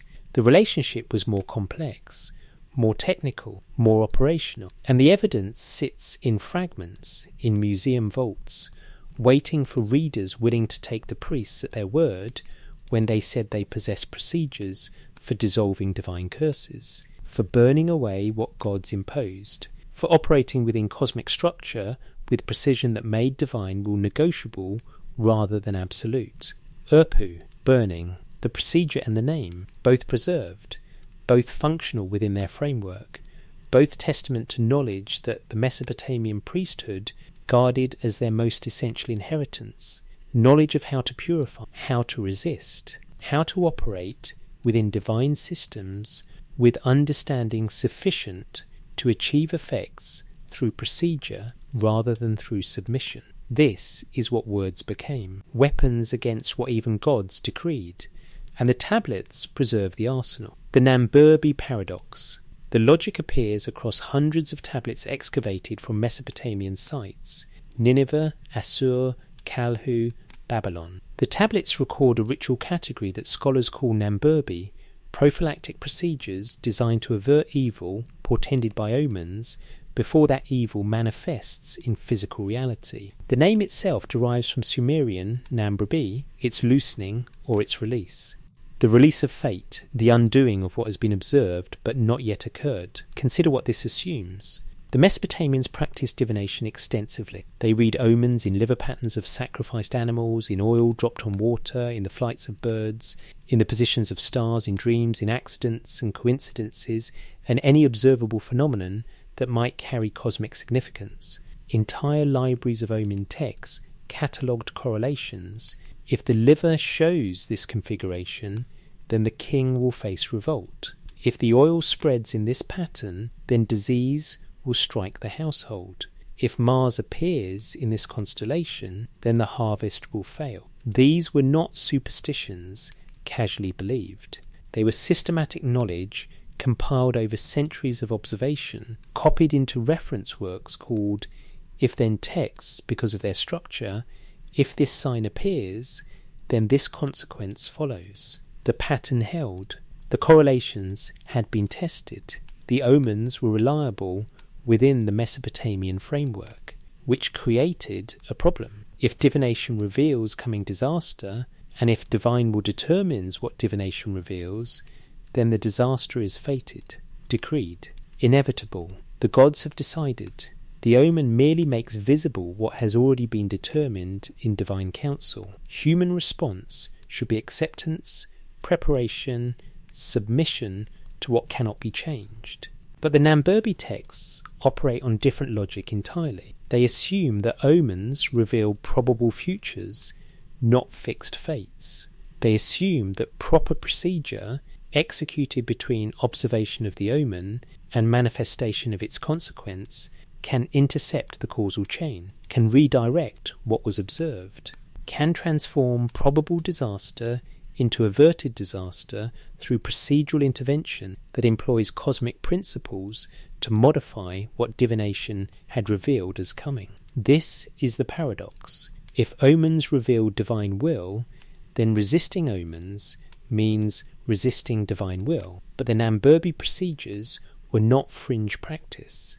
They were mainstream religious technology employed by kings, by temples, by any household that could afford the specialist services when inauspicious omens appeared. The procedures were collected, systematized, preserved in extensive ritual literature because they were understood to work. Tablet collections from Ashurbanipal's library include dozens of Namburbi procedures. Each targets a specific omen category: inauspicious liver configurations, malevolent dream content, eclipse observations that portend royal disaster. The procedures share common structure, identify the omen, name its predicted consequence, perform material actions while speaking incantations that invoke cosmic principles of release and transformation, redirect the evil to substitute targets, or dissolve it entirely before it can manifest. The logic is procedural. The omen reveals pattern. Pattern proceeds toward manifestation according to cosmic structure. But cosmic structure includes principles of deflection, substitution, transformation. Engage those principles properly before manifestation occurs, and the pattern can be altered. The evil predicted will not occur, not because the gods changed their minds, but because procedural intervention modified the causal structure that would have produced the evil outcome. This is sophisticated cosmology. It assumes a cosmos that operates according to principle rather than arbitrary divine whim. The gods can influence cosmic patterns. They possess the authority and the power. But once a pattern is set in motion, its operation follows principle. And principle can be engaged by anyone who understands how it works, who possesses the proper procedures, who executes those procedures correctly at the right moment in the causal sequence. The Namburbi texts make this explicit. They do not ask gods to change what has been decreed. They invoke Ea, they invoke Marduk, they invoke protective forces, but the invocation is not petition, it is authorization. Through the authority of Ea, who possesses the me of cosmic structure, through proper procedure taught by the Apkallu, this evil is hereby released, this fate is hereby loosened, this consequence is hereby redirected. The language is declarative. The priest announces what the procedure accomplishes. He does not beg, he operates. And the operation derives its authority from Ea's original instruction, from the Apkallu's transmission, from knowledge that has been tested across centuries of practice and found functional. But how can this work if the gods decreed the fate revealed by omens? Academic scholarship struggles with this question. The usual answer is that Mesopotamians held inconsistent beliefs. They believed in both divine omnipotence and magical manipulation of fate. The contradiction didn't bother them because they weren't systematic thinkers. They employed whatever practice offered psychological comfort regardless of logical coherence. This interpretation is condescending and, more importantly, contradicted by the texts themselves. The texts are sophisticated. They differentiate between types of omens. They specify which can be averted through Namburbi and which cannot. They acknowledge that some fates, once decreed, are fixed. But they maintain that many, perhaps most, omens reveal probable patterns that remain subject to modification through proper procedure executed at proper time. The framework is internally consistent. It assumes a cosmos where authority is distributed, where the gods possess great power but not infinite control, where cosmic operation follows principle that even gods cannot arbitrarily override, where fate is complex, some things fixed, others contingent, still others modifiable through knowledge and procedure. Within this framework, Namburbi makes sense. It targets the contingent and the modifiable. It employs cosmic principles of release and deflection that exist as part of fundamental structure. It operates through procedures authorized by E, who designed cosmic structure and therefore knows its flexibility, its technicalities, its methods of modification. The procedures involve substitution frequently. A figurine is created representing the threatened person. The Namburbi ritual transfers the evil from person to figurine. The figurine is destroyed, buried, burned, thrown in river. The evil, having been successfully attached to substitute target, departs with that target. The original person remains protected because the causal chain was redirected through procedure that cosmic structure permits. This is not random magic. This is systematic procedure based on understanding that cosmic patterns can attach to symbolic representatives. That attachment can be manipulated through proper technique. That destruction of the representative can discharge the pattern before it affects its original target. The principle is sophisticated, the execution requires training, but the framework is coherent within Mesopotamian cosmology. Other Namburbi procedures employ purification. The threatened person undergoes ritual washing, fumigation, verbal cleansing. The procedure removes attachment points where the evil might manifest. Without attachment points, the pattern cannot complete its manifestation. It dissipates, seeking target but finding no purchase, because proper purification has rendered the person immune to that specific pattern's operation. Again, this is systematic thinking. Evil requires attachment. Remove attachment capacity, and evil cannot manifest regardless of whether it was divinely decreed. The decree remains theoretically valid, but it cannot execute because the target has been modified through procedure to prevent execution. This is the Namburbi's logic, not to oppose divine will directly, but to modify conditions so that divine will cannot execute its intended effect. Academic interpretation calls this magical thinking, but but it's more accurate to call it systems thinking applied to cosmic operation. The Mesopotamians understood their universe as complex, multi-layered, operating according to principles that created opportunities for intervention by those who understood how the system worked. Divination revealed patterns. Namburbi modified patterns.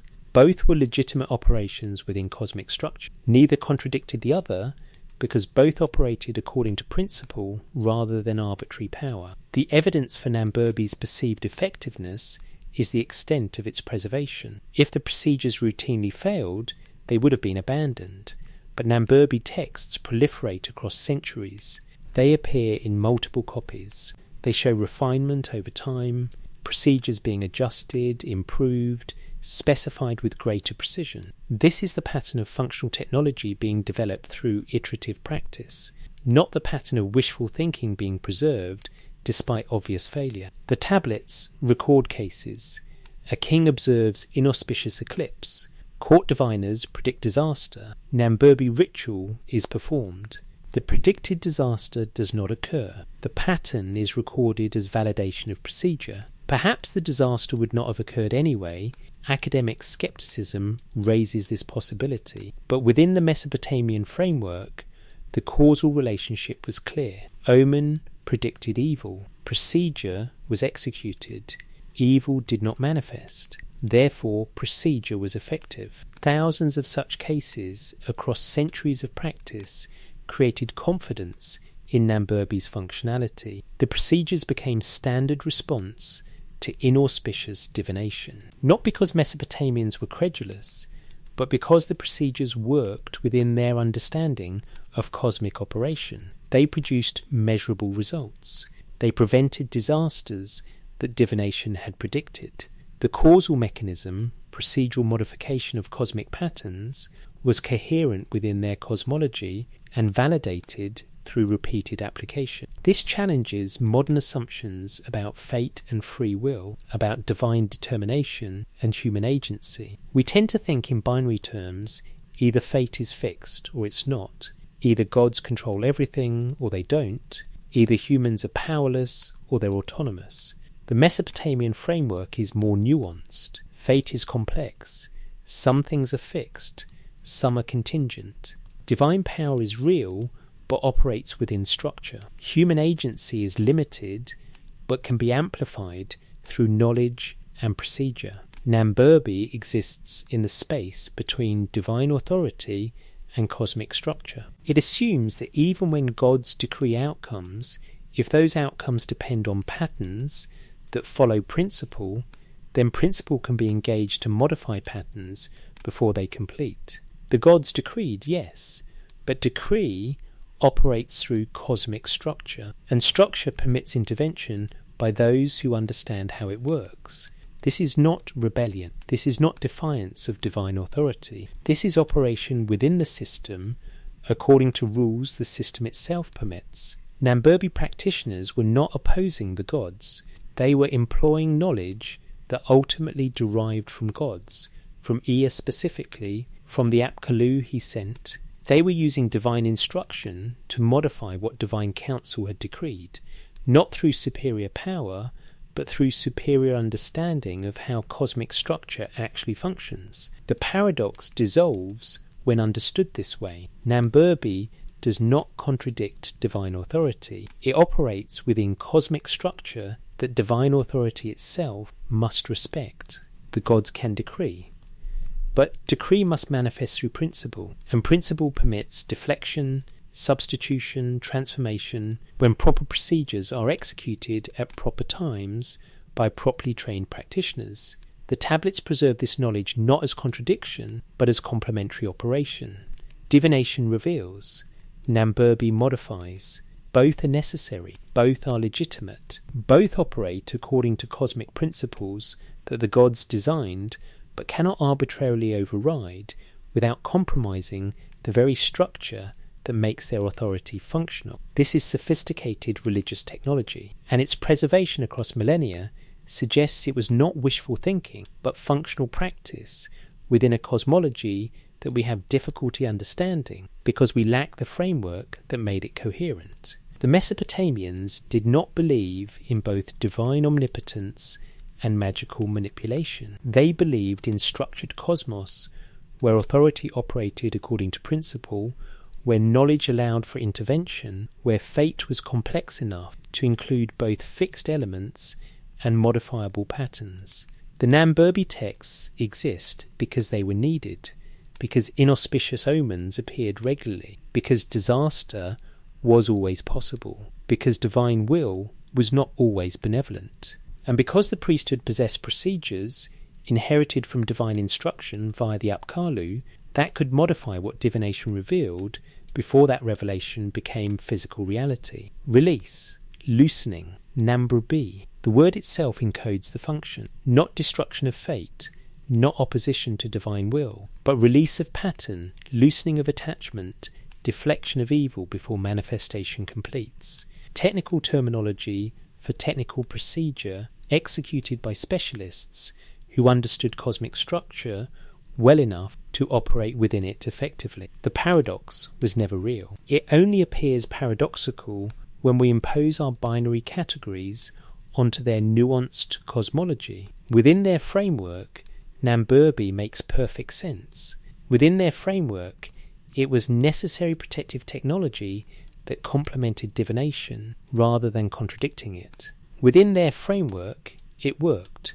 And it worked because cosmic structure permitted it, because knowledge of cosmic structure had been transmitted from divine source to mortal practitioners, because the priesthood preserved that knowledge and trained specialists in its application, because the Mesopotamians understood, perhaps better than we do, that authority operates through system, and system creates opportunities for those who understand its operation. The Namburbi tablets remain. Museum collections hold dozens.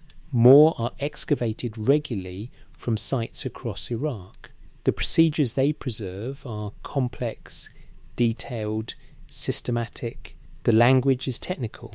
The logic is coherent within Mesopotamian cosmology. And the fact of their preservation across centuries is evidence that they worked, that within the framework that shaped Mesopotamian understanding of divine power and cosmic structure, these procedures accomplished what they claimed: the deflection of evil, the release of fate, the modification of what divination had revealed through operation that employed cosmic principles known to specialists trained in their application. This is what the priesthood knew, that fate could be read, and that what could be read could sometimes, through proper procedure, be modified.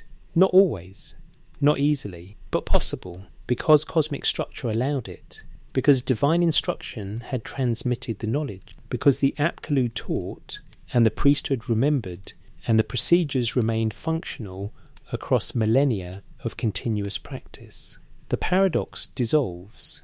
What remains is operation, systematic, procedural operation within cosmic structure by practitioners who possess knowledge inherited from divine source, and employed that knowledge to achieve effects that included, when properly executed at proper time, the release of fate that divination had revealed as coming. Namburbi, its loosening, its release. The technical terminology for protective procedure that assumed fate was complex enough to include modification. That assumed cosmic structure was lawful enough to permit intervention. That assumed knowledge, properly applied, created agency even in face of divine decree. This is what the tablets preserve. And this is what we must understand if we are to grasp what Mesopotamian religious practice actually involved. Not passive submission, not helpless prayer, but active operation within cosmic structure by specialists who possessed knowledge and employed procedures that derived their authority from the same divine source that authorized divination itself. Two sides of the same coin. Divination reveals, Namburbi modifies. Both operate according to cosmic principle. Both are necessary for survival in cosmos where divine forces are real, powerful, and not automatically benevolent. Both were preserved because both worked within the framework that shaped Mesopotamian understanding of how their universe actually functioned. The tablets remain in museum vaults. The procedures remain readable. And the question they pose remains uncomfortable. What else becomes possible when cosmic structure is understood well enough to permit modification? When fate is complex enough to include both fixed and contingent elements? When knowledge allows intervention between divine decree and physical manifestation? The Namburbi texts answer, much becomes possible, not unlimited, not easy, but far more than we assume when we imagine ancient peoples as helpless before divine power. They possessed procedures.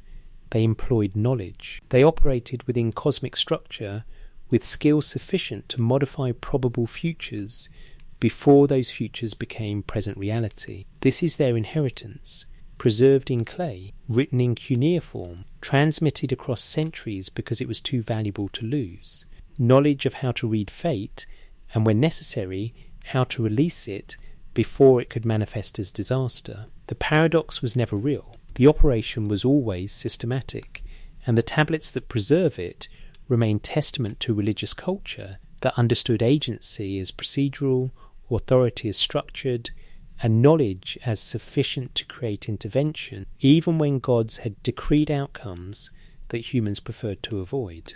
Enki's secret distribution. The pattern appears consistently across Mesopotamian ritual literature. The most powerful protective procedures, the ones that directly address divine forces, that claim to bind or deflect or redirect what gods decree, these procedures are explicitly attributed to Enki, not to human innovation, not to institutional development over time, to Enki, the god of wisdom, the god of deep waters, the god who possessed the me and understood cosmic structure from the inside because he administered it. The question is why? Why would Enki teach mortals procedures for resisting divine will? Why would a god systematically distribute knowledge that would allow humans to deflect what gods decreed, to purify what gods cursed, to avert what gods portended? The mythology offers an answer, but it's an answer that creates discomfort with comfortable assumptions about divine unity and divine purpose. Enki consistently appears in Mesopotamian texts as the god who sides with humanity against divine consensus that favours destruction or limitation. The flood narrative makes this explicit. The Anunnaki Council decided to destroy humanity. Enki was bound by oath not to warn them. But Enki found technicality, speaking to a wall, transmitting information without technically violating his oath. He ensured human survival when divine majority had decreed extinction. This is not isolated incident, it's pattern. Enki repeatedly distributes knowledge, power, capability to humans despite resistance from other gods. He gives the me to humanity through various means, sometimes directly, sometimes through the Apkallu, sometimes through cunning transfer, like when Inanna stole them while he was drunk. But the pattern holds. Enki is the source. Knowledge flows from him to mortals, and that knowledge includes protective procedure, defensive ritual, techniques that allow humans to operate within divine systems with agency beyond what other gods intended to permit. The ritual texts acknowledge this explicitly. The Makal series invokes Enki by name. The Urpu procedures attribute their authority to Ii, Enki's Akkadian name. The Udug-Hul demon-binding incantations claim to employ Enki's power. The Namburbi deflection rituals operate according to principles Enki established. Again and again, the texts trace authorization backward to the same source, the god who understood cosmic structure and taught humans how to engage that structure procedurally. Academic scholarship notes this pattern but interprets it through the lens of Enki's portfolio. He was god of wisdom and magic, so naturally magical rituals would claim his authority. This is functional attribution, not theological statement. The priests needed authorization for their procedures, so they attributed them to appropriate deity. The attribution is rhetorical strategy, not claim about actual transmission. But this interpretation ignores the narrative consistency. Enki doesn't just authorize magic in general, he specifically authorizes protective magic, defensive procedure, knowledge that allows humans to resist what other divine forces impose. The selection is not arbitrary, it's purposeful, and it aligns with Enki's consistent characterization across Mesopotamian mythology as the god who ensures human capability even against divine consensus that would prefer human limitation. The text suggests a cosmological conflict, not dualism. Enki is not opposed to the divine order, but tension within the Anunnaki Council itself. Different gods had different priorities. Enlil, senior god, chief of divine assembly, favoured order, hierarchy, human submission to divine authority. When humans became too numerous, too noisy, too problematic, Enlil decreed the flood. Other gods agreed. Divine consensus supported destruction, but Enki disagreed. And Enki's disagreement was not merely emotional preference. It was rooted in his understanding of cosmic function. Humanity served purpose in Enki's architecture of reality. They were necessary operators of civilization, necessary maintainers of temples, necessary performers of rituals that kept cosmic systems running. To destroy them entirely would be to disrupt cosmic operation itself. So Enki ensured their survival despite divine consensus. And after the flood, when humanity was rebuilding, Enki ensured they would not be vulnerable to future divine caprice. The Apkallu was sent. Knowledge was transmitted. Procedures were taught. Not just how to build temples and cities, but how to defend them, how to protect against divine anger, how to operate within cosmic systems with sufficient understanding to resist when necessary, how to survive in a universe where gods were real, powerful, and not unified in their intentions toward humanity. This is sophisticated theology. It acknowledges divine power while denying divine unity of purpose. It assumes that cosmic politics are complex, that gods have different priorities, that human survival requires alignment with factions within divine realm that favour human capability over human submission. Enki was that faction's representative, and his distribution of knowledge to humanity was his strategic move in ongoing cosmic politics. The ritual texts preserve the results, procedures attributed to Enki, knowledge claimed to come from his instruction, techniques that employ cosmic structure he administers, all designed to give humans leverage, not to make them divine equals, that was never possible, but to make them capable operators, to give them defensive procedures, to ensure they would not be helpless before divine forces that might turn hostile. This is why the exorcistic literature invokes Enki so consistently. The Udug-Hul series, Evil Demons, describes procedures for expelling malevolent forces. The series is extensive, 16 tablets in its canonical form with additional supplementary procedures.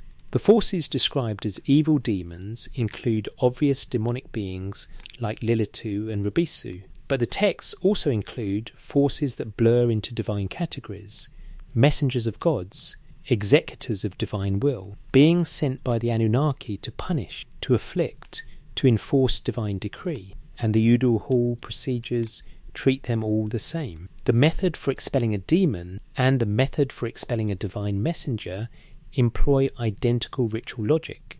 Both are bound through incantation. Both are commanded to depart through invocation of Enki's authority. Both are forced to yield because cosmic structure, which Enki administers, permits their expulsion when proper procedure is executed.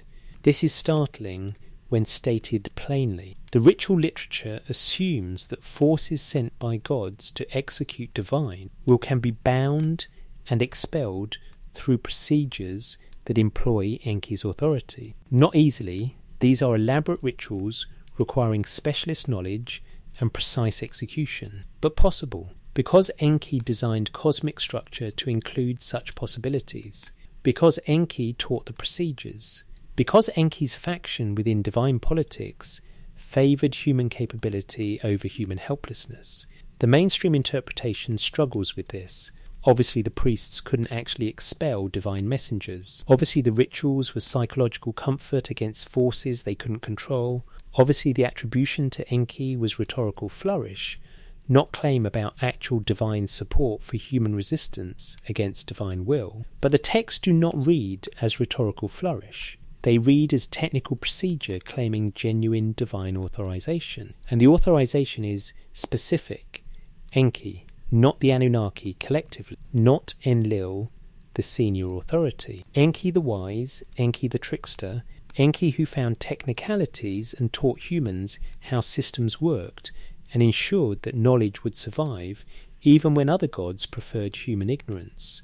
The pattern extends beyond exorcism. The protective amulet tradition invokes Enki, small clay or stone objects inscribed with incantations, worn or buried to provide ongoing defense. The incantations are miniature versions of longer rituals.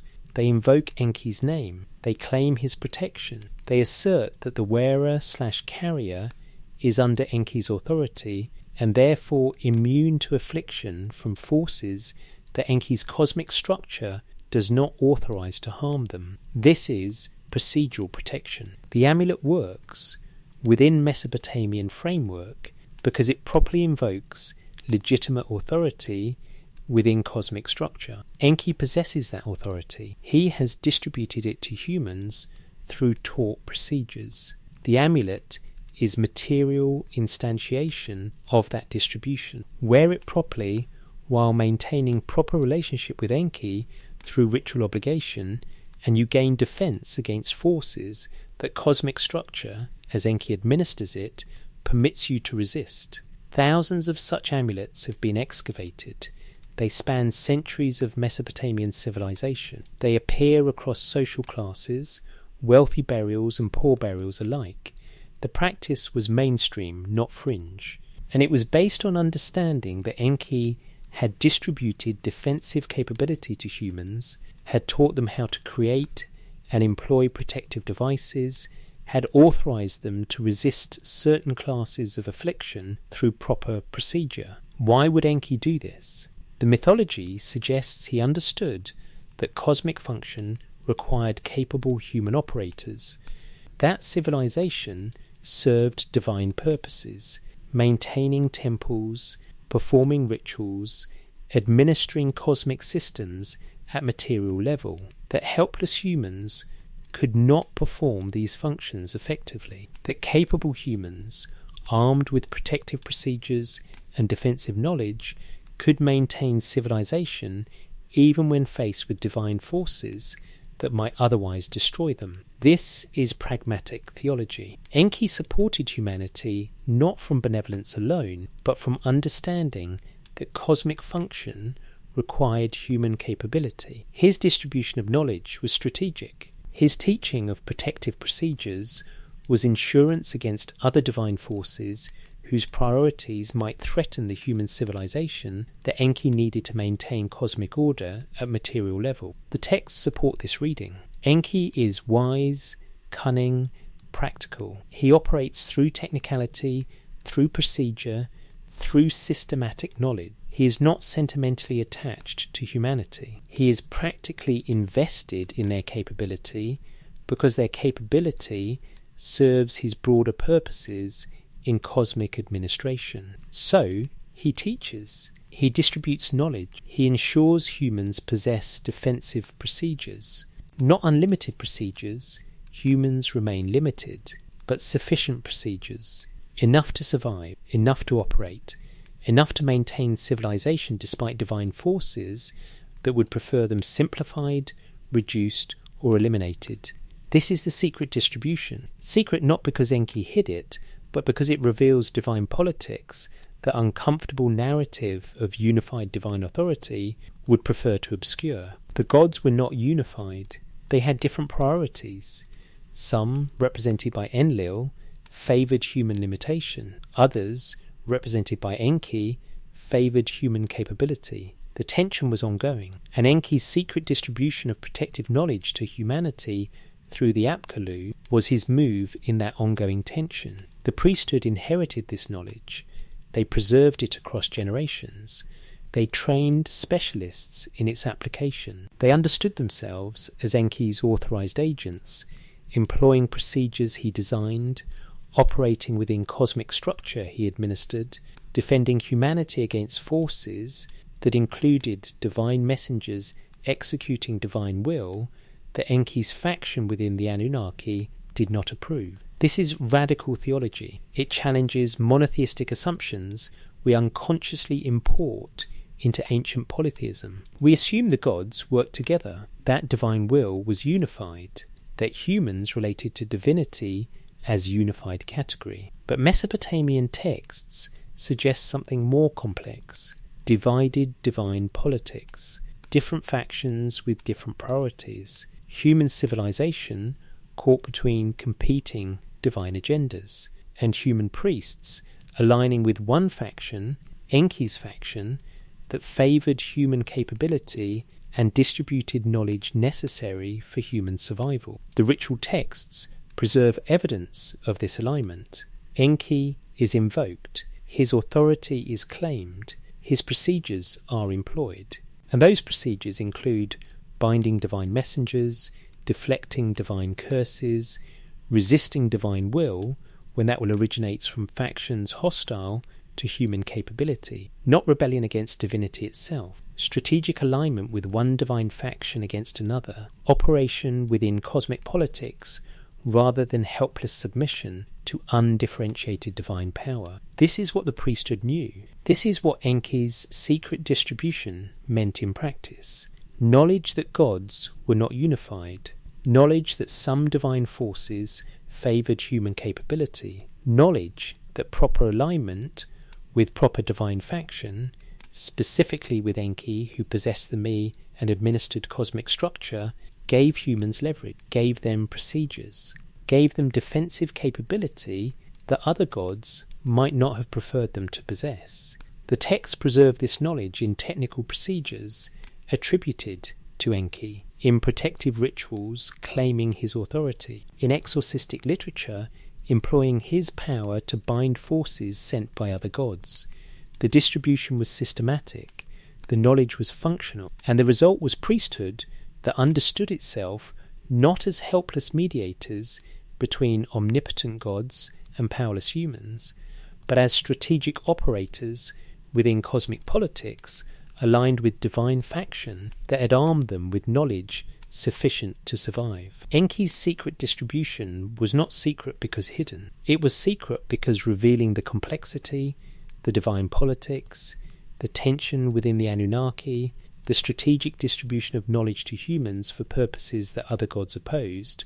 This complexity challenged comfortable narratives of divine unity and divine benevolence that later monotheistic traditions would prefer to maintain. But the texts remain, the procedures remain, and in them is evidence of more sophisticated theology than we typically attribute to ancient Mesopotamia. Theology that acknowledged divine conflict, that understood cosmic politics, that aligned humanity with divine faction favourable to human capability, that distributed knowledge systematically because that knowledge was necessary for human survival in cosmos where divine forces were powerful, real, and not unified in their intentions. Enki taught, the Apkallu transmitted, the priesthood preserved, and what they preserved included procedures for resisting divine will, not all divine will, but specific instances of divine will originating from divine factions that Enki's cosmic structure permitted them to resist through proper procedure executed with proper knowledge. This is inheritance we can trace through tablets preserved across museums worldwide, procedures attributed to Enki, knowledge claimed from divine source, techniques that employ cosmic structure to achieve effects including defense against divine forces, all preserved because the knowledge was functional within Mesopotamian cosmology, all transmitted because Enki had ensured it would be transmitted, all operational because cosmic structure, as Enki administered it, permitted such operation by those who possess the knowledge. The secret distribution continues even now. Not in living practice, Mesopotamian civilization ended millennia ago, but in preserved tablets, in readable cuneiform, in procedures that still testify to the complexity of ancient theology, to the sophistication of cosmic understanding, to the reality of divine politics that shaped how humanity related to forces claiming divine authority. Enki taught resistance, not rebellion, resistance through knowledge, through procedure, through alignment with cosmic structure that even opposing divine factions could not arbitrarily override. And that teaching, preserved in ritual texts now scattered across continents, remains testament to theology that understood divine power as real but not unified, as powerful but not absolute, as operating within cosmic structure that permitted, for those with knowledge, strategic operation even, against divine forces that claimed ultimate authority. The Mackle procedure.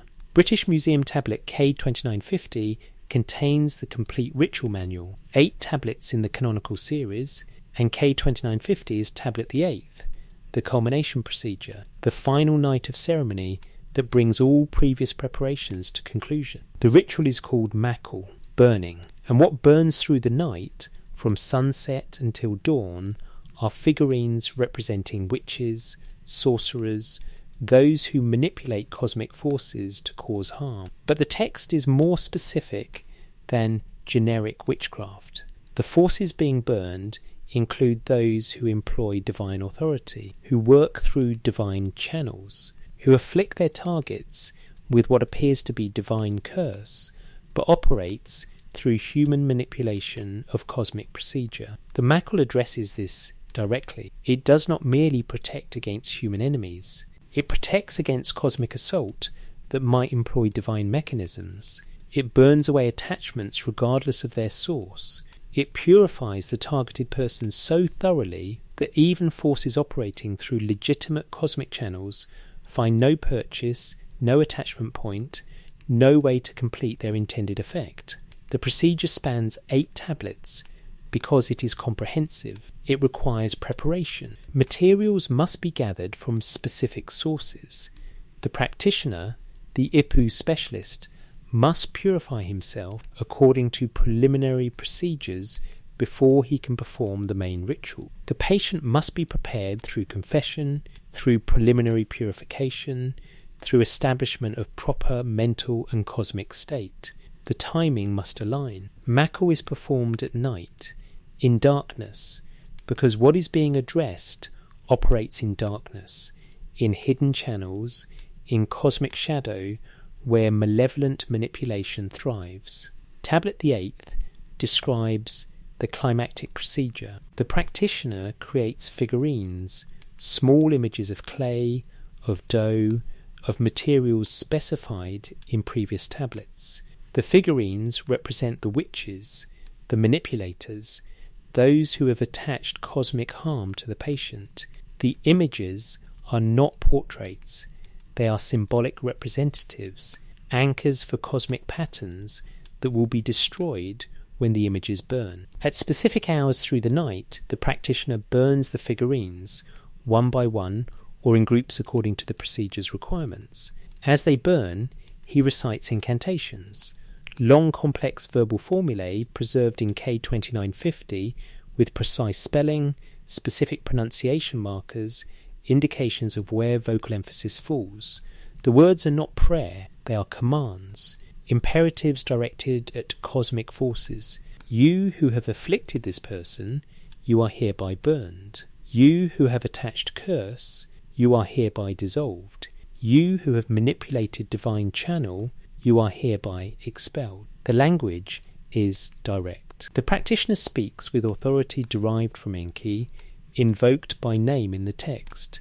Through the power of Ea, Lord of the Deep Master of Cosmic Structure, I command your departure. The authority claimed is not personal, it is procedural. The practitioner operates as Enki's authorized agent, employing procedures Enki designed, speaking words Enki formulated, performing actions that derive their power from cosmic structure that Enki administers. The fire is central. Physical combustion parallels cosmic combustion. As material dissolves in flame, so cosmic patterns attached to the patient are dissolved. The smoke rises, carrying away what was burned. The ash falls, no longer dangerous, reduced to inert material that can be disposed of without risk. The transformation is both material and cosmic. The procedure operates on both levels simultaneously because, in Mesopotamian understanding, material and cosmic are not separate realms but interwoven aspects of single structured reality. K2950 specifies materials for the fire. Cedar is preferred, incorruptible, pure, associated with divine realms. Tamarisk is acceptable alternative. Specific types of wood, specific combinations of kindling, specific oils to ensure sustained flame. The material specifications are not arbitrary. They create proper conditions for cosmic operation. The fire must burn correctly, not too hot, not too cool, sustained through the night without premature extinction, because the cosmic operation depends on material operation proceeding according to proper principle. The text includes incantations to be spoken at specific moments: when the first figurine enters flame, when the fire reaches maximum intensity, when dawn approaches and the final cleansing occurs. Each incantation addresses different forces. Early ones target the witch, the manipulator, the human source of cosmic manipulation. Middle ones target the cosmic patterns themselves, the curses, the attachments, the mechanisms through which harm operates. Final ones invoke comprehensive protection, sealing the patient against future assault, establishing cosmic defense that will persist after the ritual concludes. This is layered procedure. It operates on multiple levels because the problem it addresses is multi-layered. Witchcraft, in Mesopotamian understanding, was not merely psychological, it was cosmic manipulation. A witch could employ legitimate cosmic procedures, similar to what priests employed, but turn them toward harmful ends.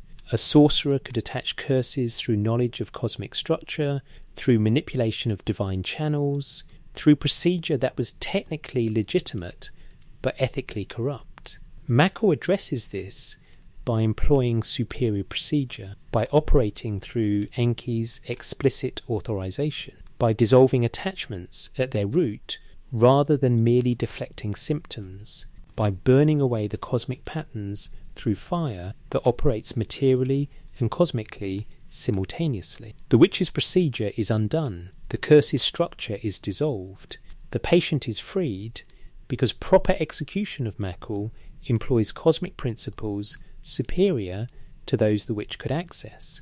But here's where the text becomes genuinely unsettling. The incantations in K2950 do not always differentiate clearly between human witchcraft and divine curse. Some passages address those who afflict through divine name. Other passages speak of curse sent by gods, without specifying whether gods sent it directly or humans manipulated divine channels.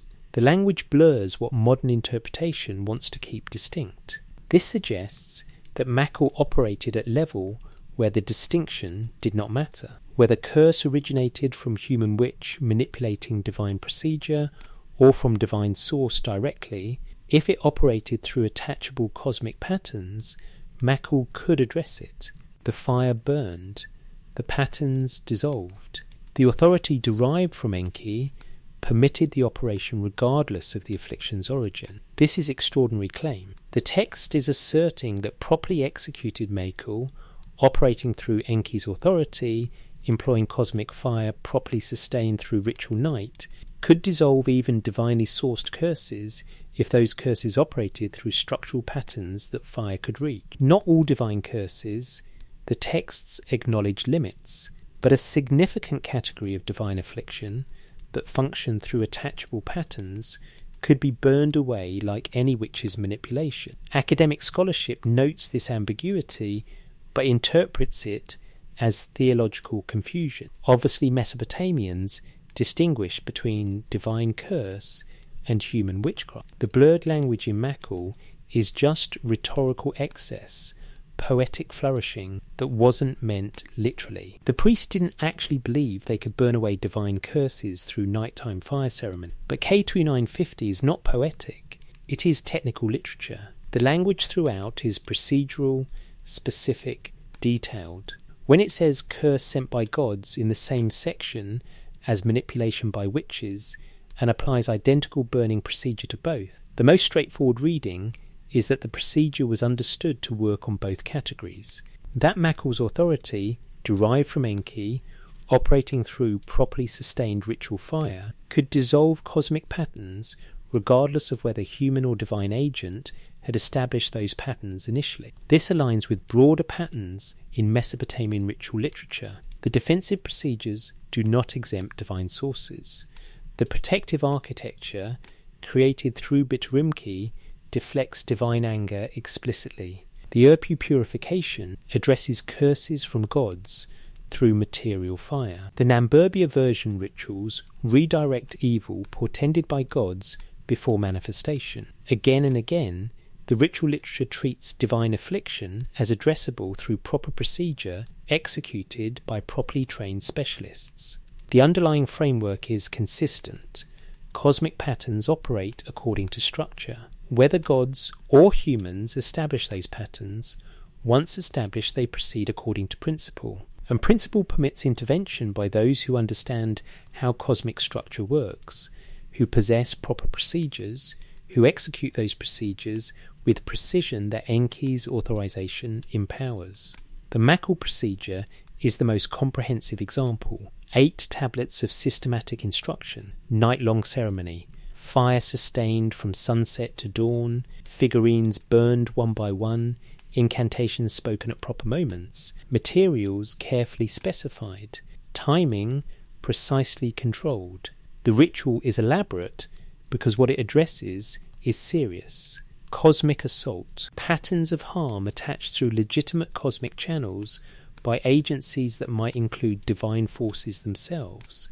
And the claim, uncomfortable but explicit in K2950, is that the procedure works, that properly executed Makul, performed by properly trained Ipu, operating through Enki's distributed authority, employing cosmic fire sustained according to proper principle, will dissolve the patterns, will free the patient, will burn away attachments regardless of their source.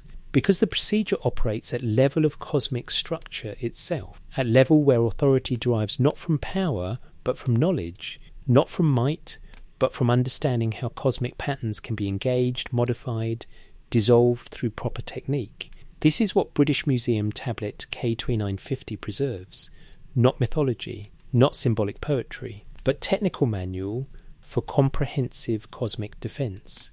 Procedure requiring specialist training, expensive materials, all-night execution. Procedure that claims, through Enki's explicit authorization, to dissolve harmful cosmic patterns, whether those patterns originate from human manipulation or divine curse. Procedure tested across centuries of practice and preserved in cuneiform, impressed into clay because it was too valuable to lose.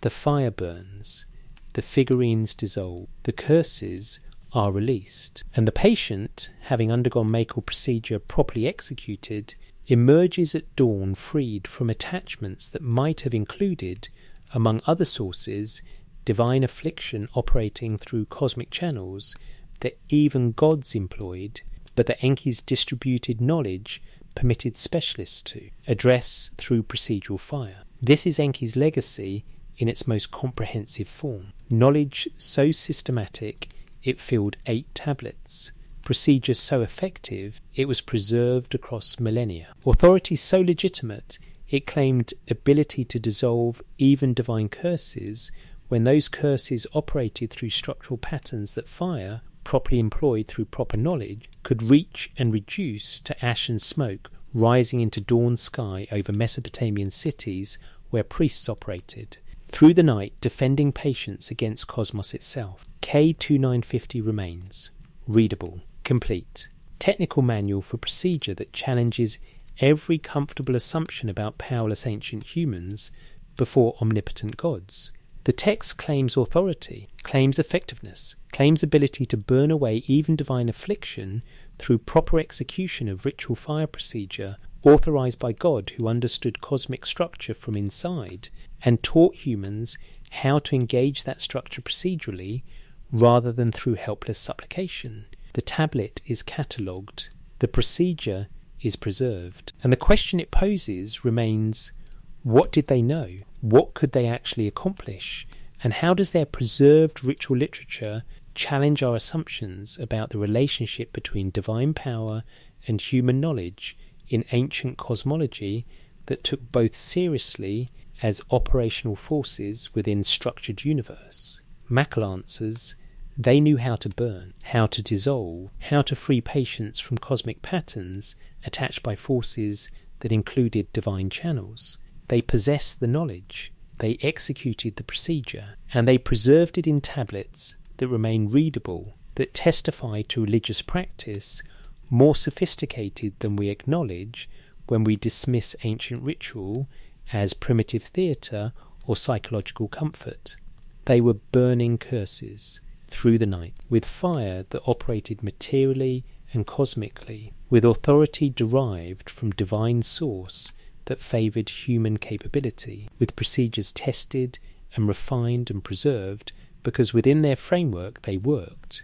The fire burns, the patterns dissolve, and the knowledge that made it possible sits in museum vault, impressed in clay, waiting for readers willing to take technical literature seriously rather than reducing it to mythology that couldn't possibly have meant what it explicitly claims. The knowledge that remains. The tablets exist, scattered across museums from London to Philadelphia to Baghdad. Mackle, Urpu, Bitirimki, Udughul, Namburbi procedures, protective incantations, exorcistic formulae, thousands of clay fragments preserving systematic knowledge that Mesopotamian priests treated as operational, not symbolic. Technical literature for engaging cosmic forces through procedure rather than prayer alone. The pattern is consistent.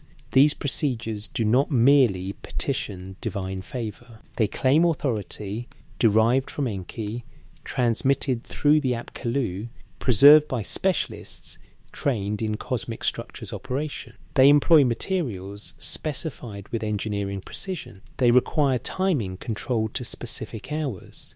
They involve verbal formulae where pronunciation and sequence determine effectiveness. This is not theatre. This is systematic practice based on understanding that cosmos operates according to principle, that principle can be engaged by those with knowledge, that proper procedure produces measurable effects. Academic scholarship acknowledges the texts but struggles with their claims. The standard interpretation: ancient peoples created elaborate rituals to feel they had control in uncontrollable world. The procedures were psychological comfort, not cosmic operation. The preserved precision reflects cultural importance, not functional necessity. The attribution to divine instruction was rhetorical authorization, not claim about actual transmission. But this interpretation requires dismissing what the texts explicitly say. It requires assuming Mesopotamians were sophisticated enough to develop complex ritual systems, yet credulous enough to believe those systems work through mechanisms the texts describe. It requires treating their preserved technical literature as accidentally precise, their linguistic specifications as coincidentally detailed, their material requirements as arbitrarily symbolic. The alternative requires different discomfort. It requires taking seriously that Mesopotamian cosmology was internally coherent, that within their framework divine forces were real but operated through structure. That structure permitted intervention by those with knowledge. That knowledge had been transmitted from divine source, specifically from Enki, who understood cosmic architecture and distributed defensive procedures to humanity despite opposition from divine factions that preferred human limitation. Within this framework, the ritual literature makes sense. The priests possess me, divine decrees, cosmic patterns, authorised procedures. They possessed knowledge of how me functioned, transmitted from Apkallu, who served Enki before the flood. They employed both to create effects that included spatial defence, curse dissolution, omen deflection, demon expulsion, and their procedures addressed not only obvious threats, but also divine forces, when those forces became hostile, when divine anger targeted humans, when cosmic structure permitted resistance through proper procedure. The tablet of destinies could be stolen, the me could be transferred, divine authority operated through instruments that could change hands. This was not secret knowledge, it was fundamental Mesopotamian cosmology recorded in their myths, embedded in their rituals.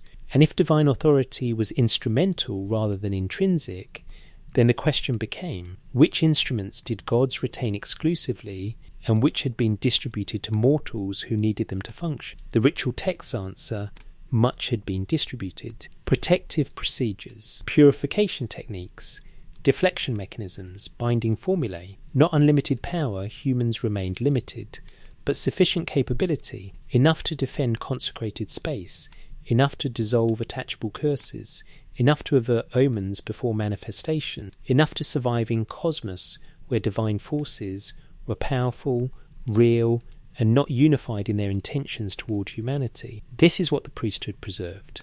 Not comfort, but capability. Not theatre, but technique. Knowledge that came with extraordinary claim that cosmic structure, properly understood, permitted human operation even against divine will, when that will operated through patterns that knowledge could engage procedurally. The evidence sits in fragments. K2950 with its 8-tablet burning procedure, CBS 1673 with its flood memory and Enki's warning, the B.T. Rimke spatial defence manuals, the Urpu purification series, the Namburbi fate deflection texts, thousands of ritual tablets preserved because they were too important to lose, copied across centuries because they remained functional, transmitted through civilizational collapse because the knowledge was necessary for survival. Modern skepticism sees primitive superstition, but the texts describe something more sophisticated, systematic engagement with cosmos, understood as structured, lawful, operating according to principles that even gods respected because the principles were fundamental to cosmic operation itself. The gods were powerful, but power operated through system, and system created opportunities for those who understood its architecture. Enki understood. Enki taught through the Apkallu. The priesthood preserved what the Apkallu transmitted, and that preservation included uncomfortable knowledge that divine authority, while vast, was not absolute. That cosmic structure permitted resistance through proper procedure. That fate could be read and sometimes modified. That curses could be dissolved, that divine forces could be deflected when they approached through channels that defensive procedures could block. This is inheritance we can still read. The tablets remain. The cuneiform is decipherable. The procedures are preserved with precision that testifies to their perceived importance. And the framework they reveal challenges comfortable narratives about helpless ancients before omnipotent gods.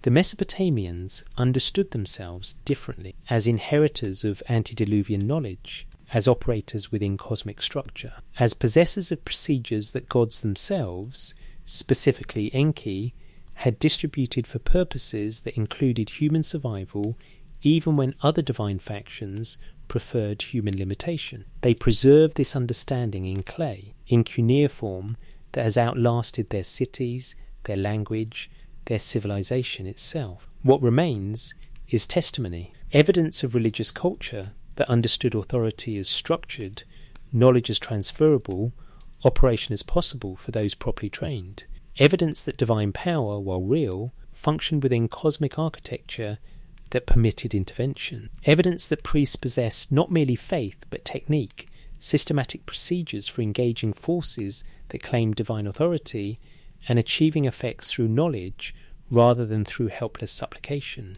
The tablets wait in climate-controlled vaults.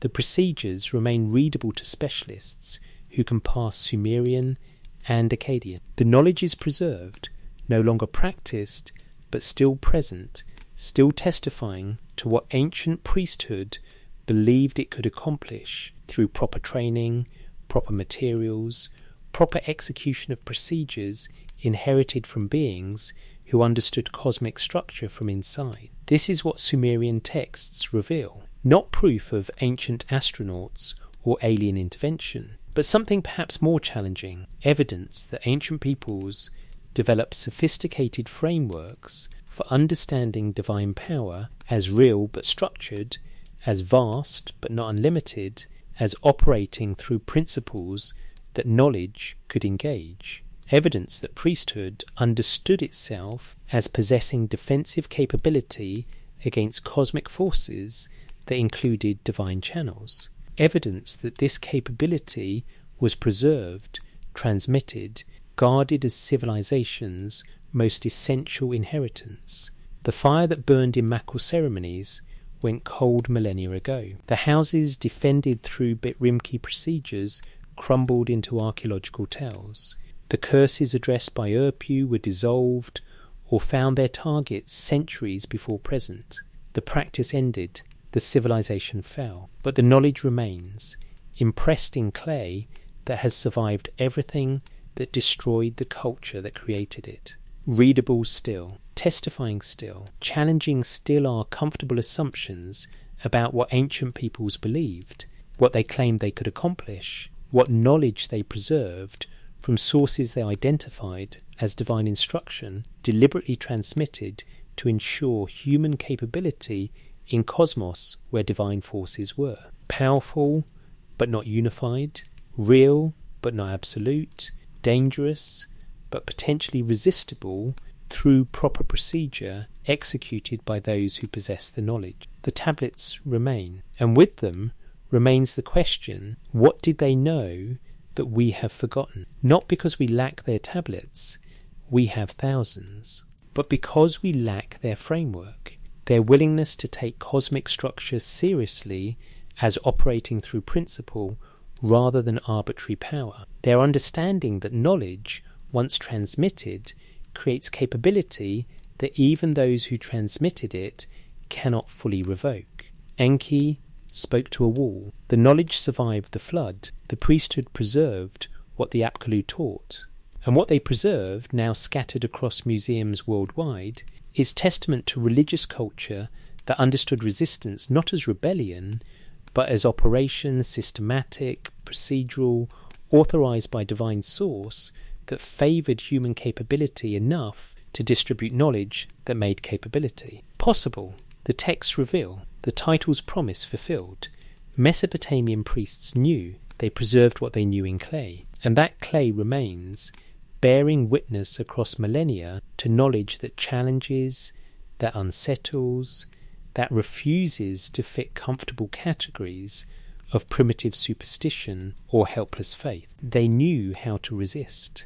Through fire, through procedure, through knowledge inherited from before the flood and preserved because survival required it. The tablets testify, and testimony, once written in clay and baked by fire, endures.